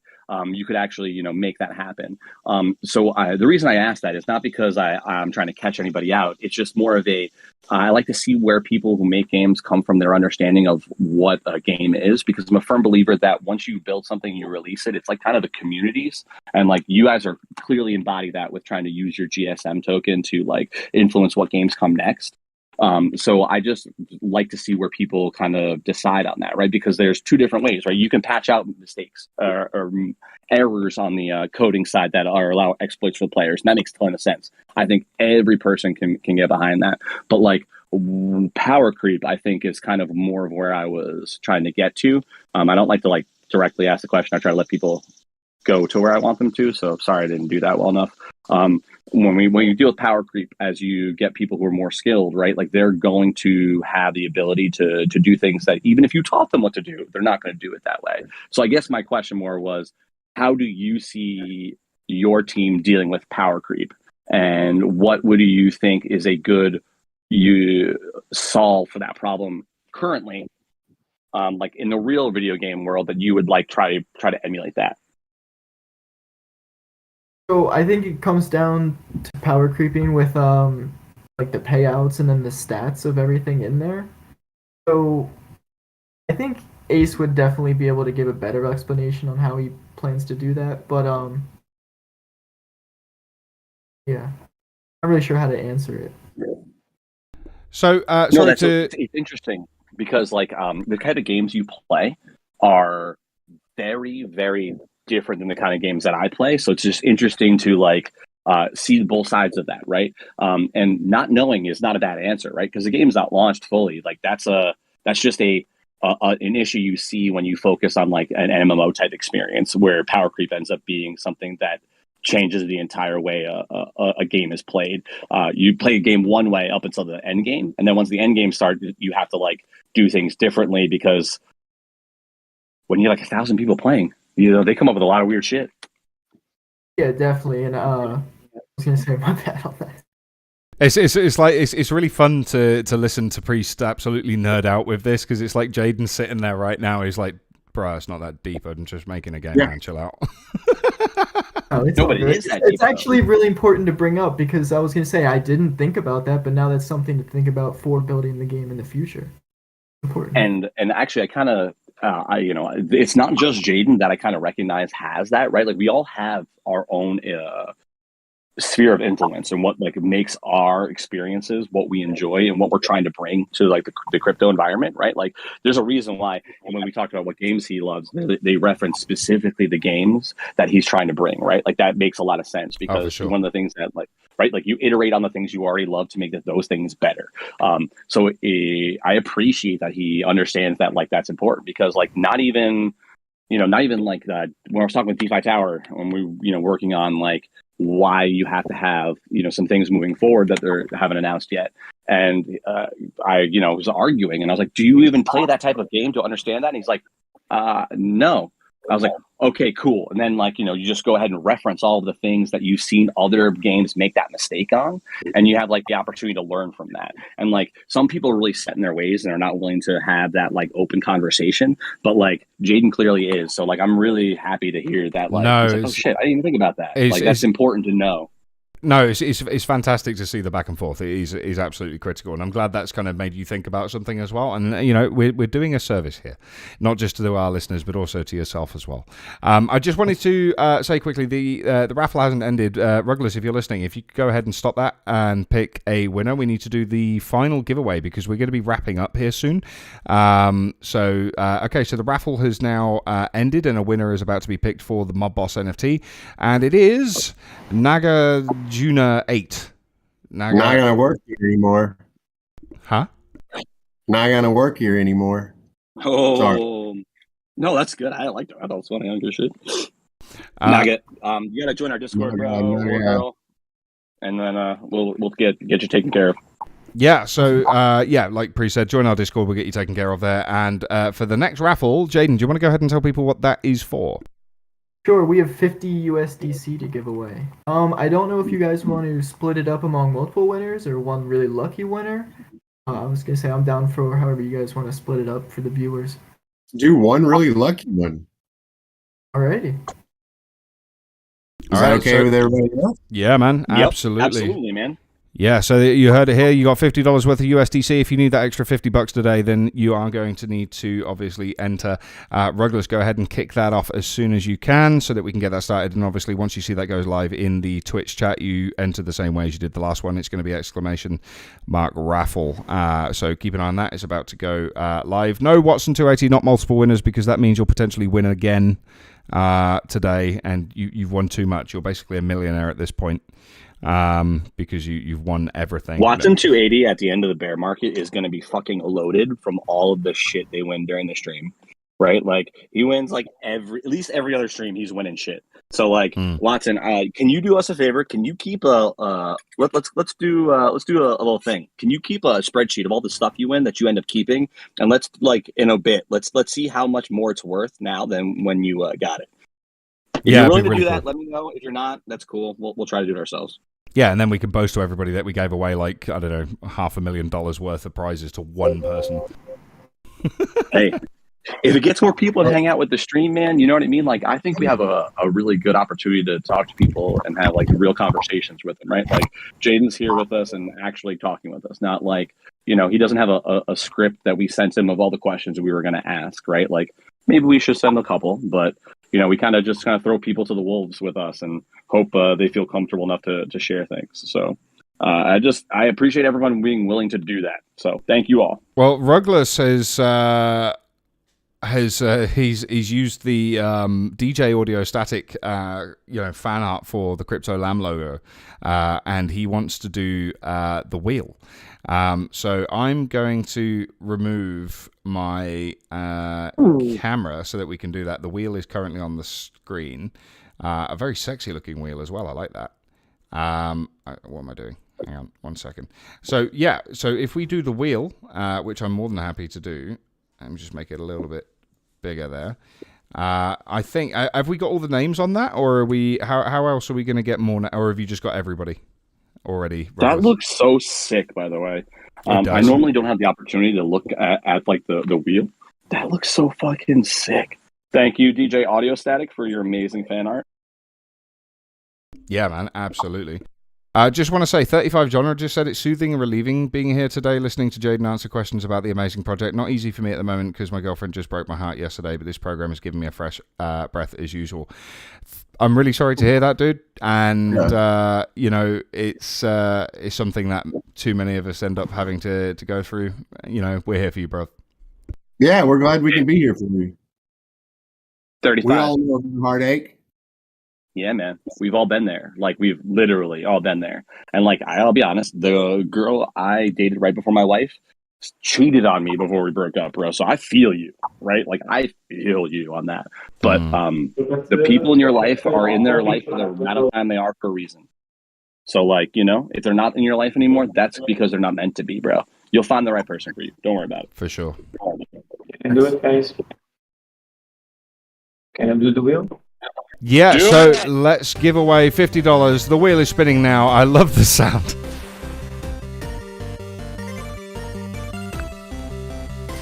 And the winner is Lana Ray. Dude, that's awesome. I love that. That is, see, guys, look at the production value we're bringing to the stream now. Right? Beautiful. That's absolutely it. So, Lana Ray, congratulations. Is that like ode to Lana Del Rey, the singer, or? But yeah, Lana Ray, well done, congratulations. You have won $50 in USDC. All you need to do to claim that is join our Discord. You can go to our website, cryptolam.live, and join our Discord. You can find the link on there and connect. I guess send Rugless a poke, and he'll sort that out for you. So yeah, congratulations, Lana Ray. So we are coming towards the end of the show today, and we typically ask a specific question to all guests that come on the show. Jaden, who's going to ask it today, guys? You do it, Andy. You want me to do it? Okay, I can do it. Not a problem. Thank you. All right then, Jaden. So the question that we ask everybody, and it is probably one of the most difficult questions ever known to mankind, without a doubt. So the question quite simply is, if you were to compare Space Bank to a fruit, what fruit would it be and why? So I think this is tough. I think that it would be an apple, because everyone likes apples and they're reliable. Yeah. And they taste good. They're always there. They grow on trees, you know. Everyone loves an apple tree. I think apples. For sure. I that is a really good answer. I like that. And you just kind of made me think of Apple as being like a car. If it was a car, I would drive it. It is the most reliable fruit. Yeah, but if Apple made a car, you would have to pay for everything else. A very expensive car.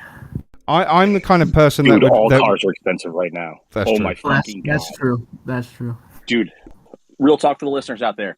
We end up having to probably look at new vehicles so we can travel and see family, right? Because we have an addition to the family, and, you know, babies have a lot of shit. And, like, you know, if you want to go see family that lives hundreds of miles away, you want to not have to go with only a day's worth. So we're looking at prices of shit, dude. And it is like, what the hell happened to a reasonable priced car? I'm sorry. I know that's not really on topic, but, like, holy fuck.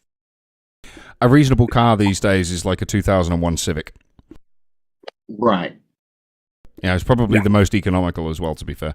But it's like, I went to fill up, because I drive a BMW X5, and for those who know that, it's a 3-litre straight 6, and it drinks fuel like there's no tomorrow. I really should not have that car, but I love it. It's so sweet and nice and beautiful and comfy.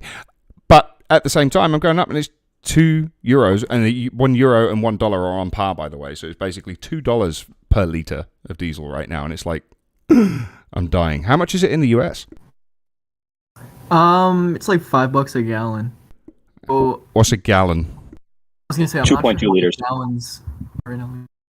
So it's pretty much the same. Basically the same. Yeah, I think it's probably slightly more expensive in America, just by a little bit. Well, it depends on where you are in America too, right? Like, yeah, West Coast is more really bad. I'm on the East Coast, so it's not as bad. So yeah, we should all just get bicycles. Yeah, I am also on the East Coast. And I'm honestly really lucky though, because like we don't really have to drive anymore, so like we don't really fucking care. But like, yeah, man, SUVs are stupid expensive. Well, it's like after the Second World. Sorry to interrupt you, but it's like after the Second World War, Europe obviously, you know, went into we're going to create all of the public transport mode, whereas America went into we're going to create all the freeways. So I think that's going to be a lot more pressure, surely. You know, on you have to remember that like the size of the United States is also significantly larger than Europe, and like the only way to actually reasonably get across the United States is with a car. Like, it's not feasible to cross the entire country with mass transit. It's just there's just too much space. Yeah. Which is like the real talk, unfortunately. Which is sad. I wanted to ask you a question about your X5. How new is your X5? Do you have like the newer body style after the redesign that is awesome, or do you have the one before then because it was much cheaper but like not as nice? It's the 2007, so it's not the square one, it's the rounder one, but it's not the newest one. Okay, cool. I know which one you're. I know. Yeah, I've had to do a lot of research on vehicles, unfortunately. I do like it. I mean, the parking brake, issue that's with it is a royal pain in my backside. But it's kind of like when you have a Land Rover and you get the Three Amigos problem. It's there like a thorn in your side, and there's nothing you can do about it. Dilemma's just said in chat there, when the World Economic Forum implements personal ESG ratings, you're in trouble. Yeah, so, I mean, by World Economic Forum, you mean the stonecutters, right? You mean the Illuminati. You mean the people that are trying to control everything and be like, we're saving the environment whilst taking all of your money. Those guys. Those guys. Yeah, climate change is real. Climate change, it really is. I mean, this whole idea of climate change denying is completely baffling to me. You can actually, I remember what winters were like when I was a child. I remember what summers were like when I was a child. In the UK, summers were somewhat more refreshing, right? We had our balance of thunderstorms, and we had everything was more balanced. And it's like, just look at the chart of temperatures rising from the last couple of 100 years to now. Like, I mean, anybody that denies about climate change, I don't know, seriously, learn how to read a chart, because like, it's a thing. It's obviously a thing. Didn't a third of an entire country just go underwater? I forget which one it was. Plus that, the population of the UK, the equivalent population of the UK, 70 million people, have been displaced. An entire area the size of the UK in Pakistan has been completely submerged. I'm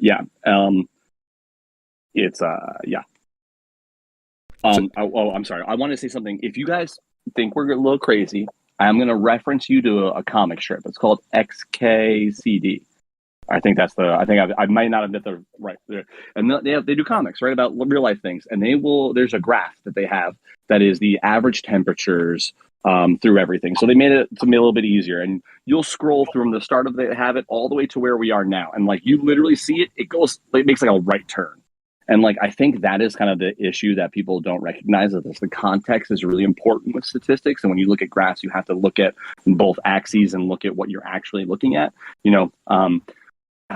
or like when people look at their fucking chart, they post a chart picture, right? And they're like, it's super zoomed in, and they're like, look at what this coin's doing. It's going straight up. And you're like, well, yeah, you're on 1 minute and somebody just bought a fucking $1,000 worth. Of course it's straight up, you asshole. Like, give me some context. That's why we're saying climate change is real, and why we're saying it's sad that like what we experienced growing up isn't the same now. And that's why cars are really expensive, because if you want to like be climate conscious, maybe we don't have. It remains to be seen whether or not lithium-ion batteries are going to end up being a better solution than fossil fuels. But it's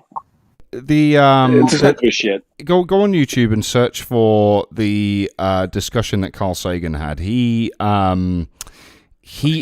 put it into very intricate detail about why it's happening. So it's like, if you imagine our visible spectrum that we can see, the light in our room. I can see reds, I can see blues, I can see Fizz with his kinky mask on, that kind of thing, right? So that is part of my visible spectrum. So when you look at CO2 particles, when they're put into the air, they are not visible to our spectrum, what we can see. I'm explaining that really badly. But if you go to the infrared spectrum, you can see it. Okay, so when you have a high volume of CO2 in the atmosphere, it is opaque the right word? I'm trying to do this without butchering the explanation, but essentially it's so you can see it on the infrared spectrum as that, right? So imagine the light coming from the sun and the heat coming from the sun. Most of that is reflected back into space, and the energy, the heat and everything that is produced by the sun that comes to the earth is absorbed by the ground and in the air, and so on and so forth, right? Now imagine for a second that you've increased CO2 particles or carbon particles in the atmosphere so much, even though we can't see it, and it is odorless and tasteless and everything else, we can't see it. That light is essentially, or that heat as well, is essentially being trapped inside that because it can't be reflected back into space. And by the way, those carbons in the atmosphere, you're talking about them having a life of thousands of years. They're not something that get dispersed quickly, right? So, since the Industrial Revolution up to now, that carbon being released into the atmosphere has created essentially a blanket that the heat and the sun cannot escape through that atmosphere. So if you could see it, if our eyes could physically see it, then I think there would be a lot less people, really kind of being too, deny about it, Dude, it's really hard to get people to understand things they're paid not to understand, bro. You know what I mean? Like, and I'm not trying to, I'm talking about like talking to politicians, et cetera. Like, but anyway, we don't have to go into for sure. That's, yeah, I mean, I think if more people disconnected from the internet and actually went out into the world and just looked at the difference, like if people could see the before and the after, the polar ice caps, for example, go to Pakistan, see what's happening there, and actually go to these places, like, number one, you're starting to get more extreme weather. Don't say we're not, because we fucking are, right? I've already noticed that. The dust storms that we're getting in Spain, for example, that shit, I mean, it happens, but not like we've just had it, you're getting that more extreme weather because the weather is dictated by the temperature changes of the Earth, right? So if those temperatures are increasing, the weather is becoming more extreme as well. There are places on Earth that are getting colder, and there's places on Earth that are getting hotter. There's places that are getting wetter, and all that kind of thing. And it's like, people say, yeah, but it's a cycle, right? Okay, arguably, the Sahara Desert was a green oasis at one point. There was rivers running through it and everything like that, right? We know this, okay? And we know we've been through ice ages and things like that, the wobble in the axis of the Earth versus the distance from the sun, all of that kind of stuff. We know. The point is when you look at a trend of CO2 over time, you can see that is not a cycle that is artificially being manipulated up because of our reliance on fossil fuels. And that is true. And if we are due to go to another cycle, we're only exacerbating that more to be worse. So it's again, people want to argue the point that it is a natural cycle. There is a natural cycle, of course, but we are not due to have another ice age for hundreds of thousands of years yet. We are expediting that. So, is what it is. Anyway, that went dark and serious for a second. It didn't. It's important. No, because actually, Andy, I'm going to be completely frank. Sometimes the most intelligent stuff that comes out of your fucking mouth is when you get passionate like that and you just let it go. Because not only did what you said was accurate, you didn't say anything that belittled the other side. You tried to make common ground with them, and you also tried to let them know that like their viewpoint is, while wrong, has some merit, and they just need to do more to get to the kernel of truth behind it, right? Like, and that I think is the important part. Like the issue is we live in dark times, right? Like we can't control that. What happened in 2008? I wasn't old enough yet, right? We are a fucking byproduct of that, right? Like everything since then, we are literally living in the reality that our forefathers created for us. If we don't live in actual reality and choose to try to change those things and make them better, then we are doomed to allow those things to continuously to gain more momentum, right? Like the problem isn't that we're having climate change. The problem is that climate change that we're experiencing right now is enough for like intelligent people to recognize what's going on, but the people who want to be obstinate about it aren't there yet because we haven't reached that level of, oh shit, it affects me now, right? But if we don't start getting some momentum to build it the other way, that is the human element of it, right? Psychology. It doesn't affect me. I don't have to worry about it because it's not my issue. It's fine, right? That is there. So go ahead. I was just going to say, Mr. Fabio Crypto just said, Harmony Magdaily, thanks for listening, dude. I know you got to go, but this part is going to be really cool as well, and it does tie in with crypto really well. So Mr. Fabio Crypto says, so in the crypto world, what are we going to do about it? That is a fucking brilliant question, and there is a lot that we can do. Number one, right?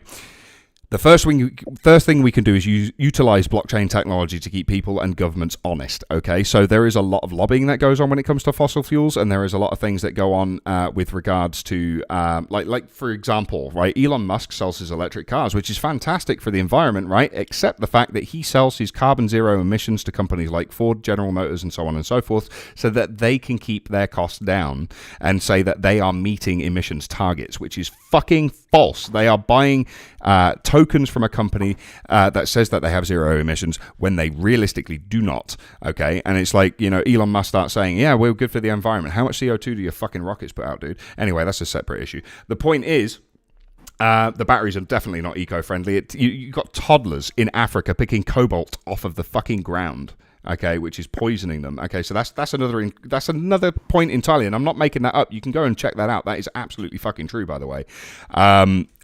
So yeah, I'm not just throwing stuff out of the air. That is completely true. So that's one thing. You can use blockchain technology to keep these people innocent. So you can basically see where the cash is going, right? Because you can see where it's going right now. But if we had blockchain technology, you can see that a lot more appropriately. Do more with crypto, like El Salvador, for example, who is utilizing natural resources for Bitcoin mining. So they have literally used the They're using the geothermal energy from volcanoes to power their Bitcoin mining operation there. So, you know, the air conditioning and everything run that to keep these machines cool and run them is being utilized by volcanoes. That is a genius use of technology, and essentially all of the Bitcoin that is being mined in El Salvador is essentially carbon neutral. It is completely neutral in that respect. And if more countries were to recognize that, there is more initiatives in crypto for green energy, renewable energy, than in any other industry, bar none. But most people don't know about them. That's a very interesting thought. Go out there, find them, look at them, support them.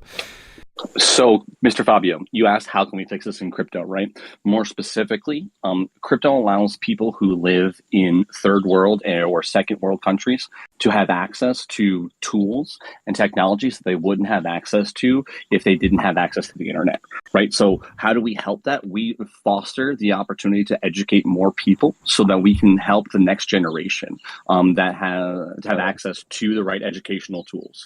That's what we do to fix this, right? Because the right solutions not going to come from people probably in a first world country, because they're the ones who are going to have the money to throw at the problems. They're not going to live the problems that a third or a second world country is going to have, because they're not going to have the capital to fix these climate change issues. It's going to take actual ingenuity and an invention from somebody who's experiencing hardship to fix it, unfortunately. So that's how we fix that.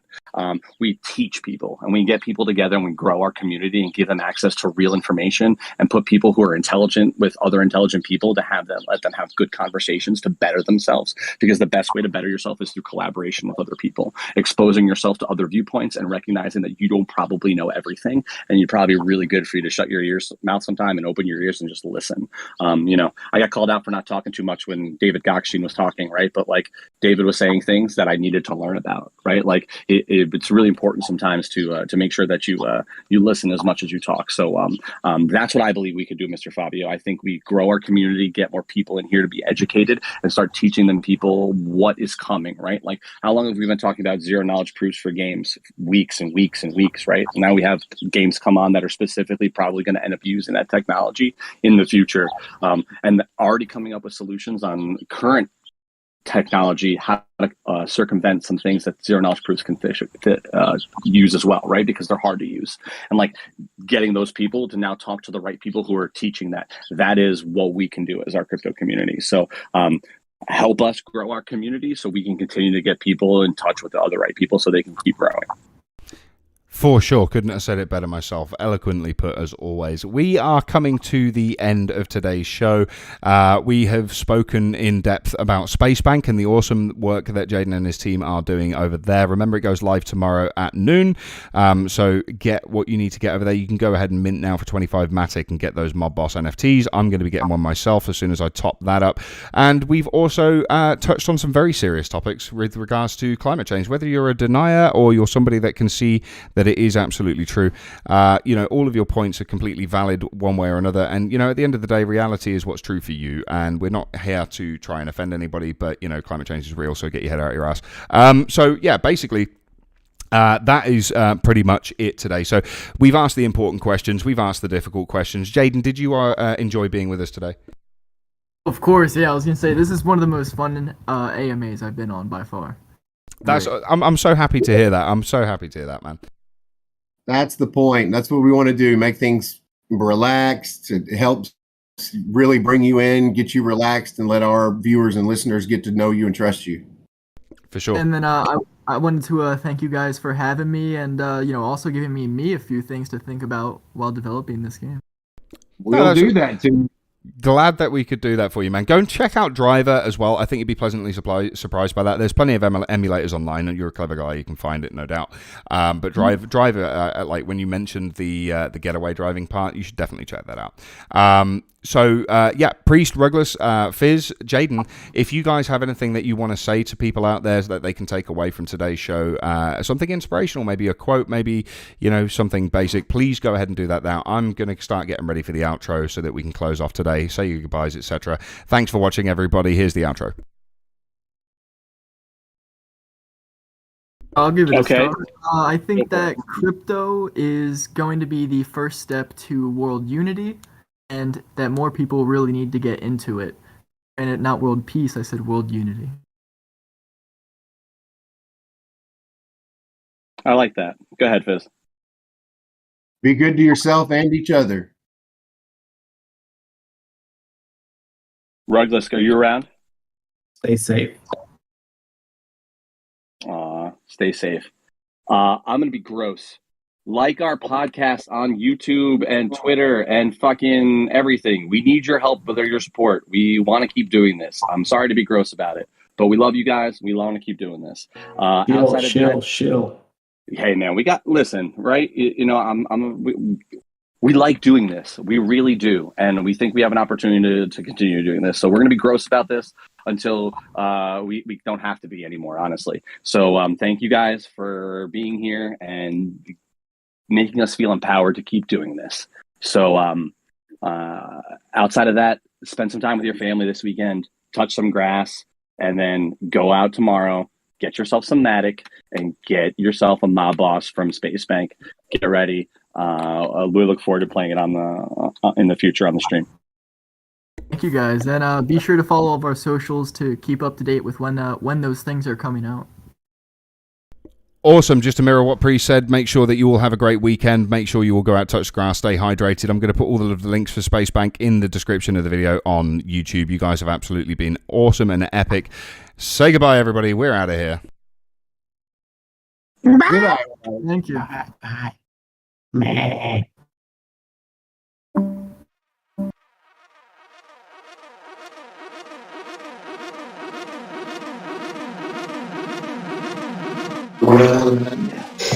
Dude, it's all good. I feel refreshed, man. What breaks are so necessary?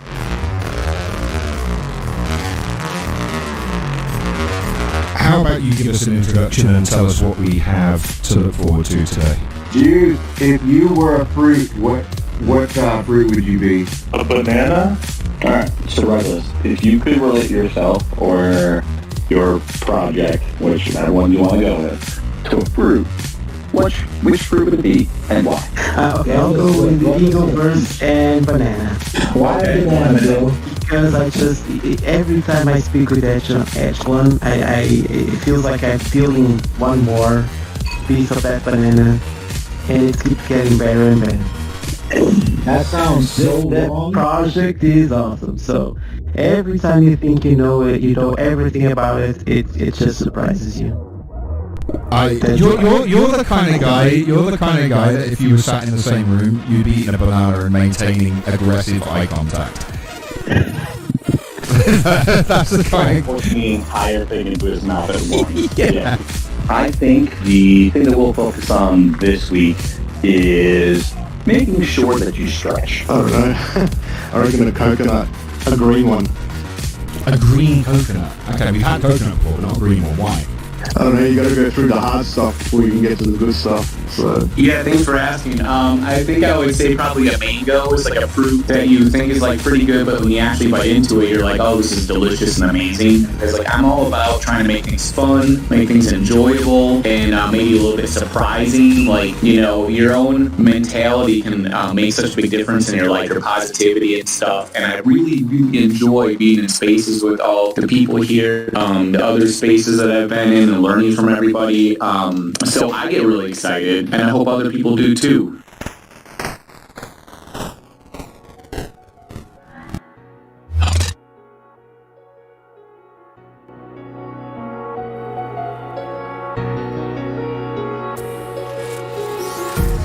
Empty hearts and neon lights. They're playing with my mind. Gotta get out of here tonight.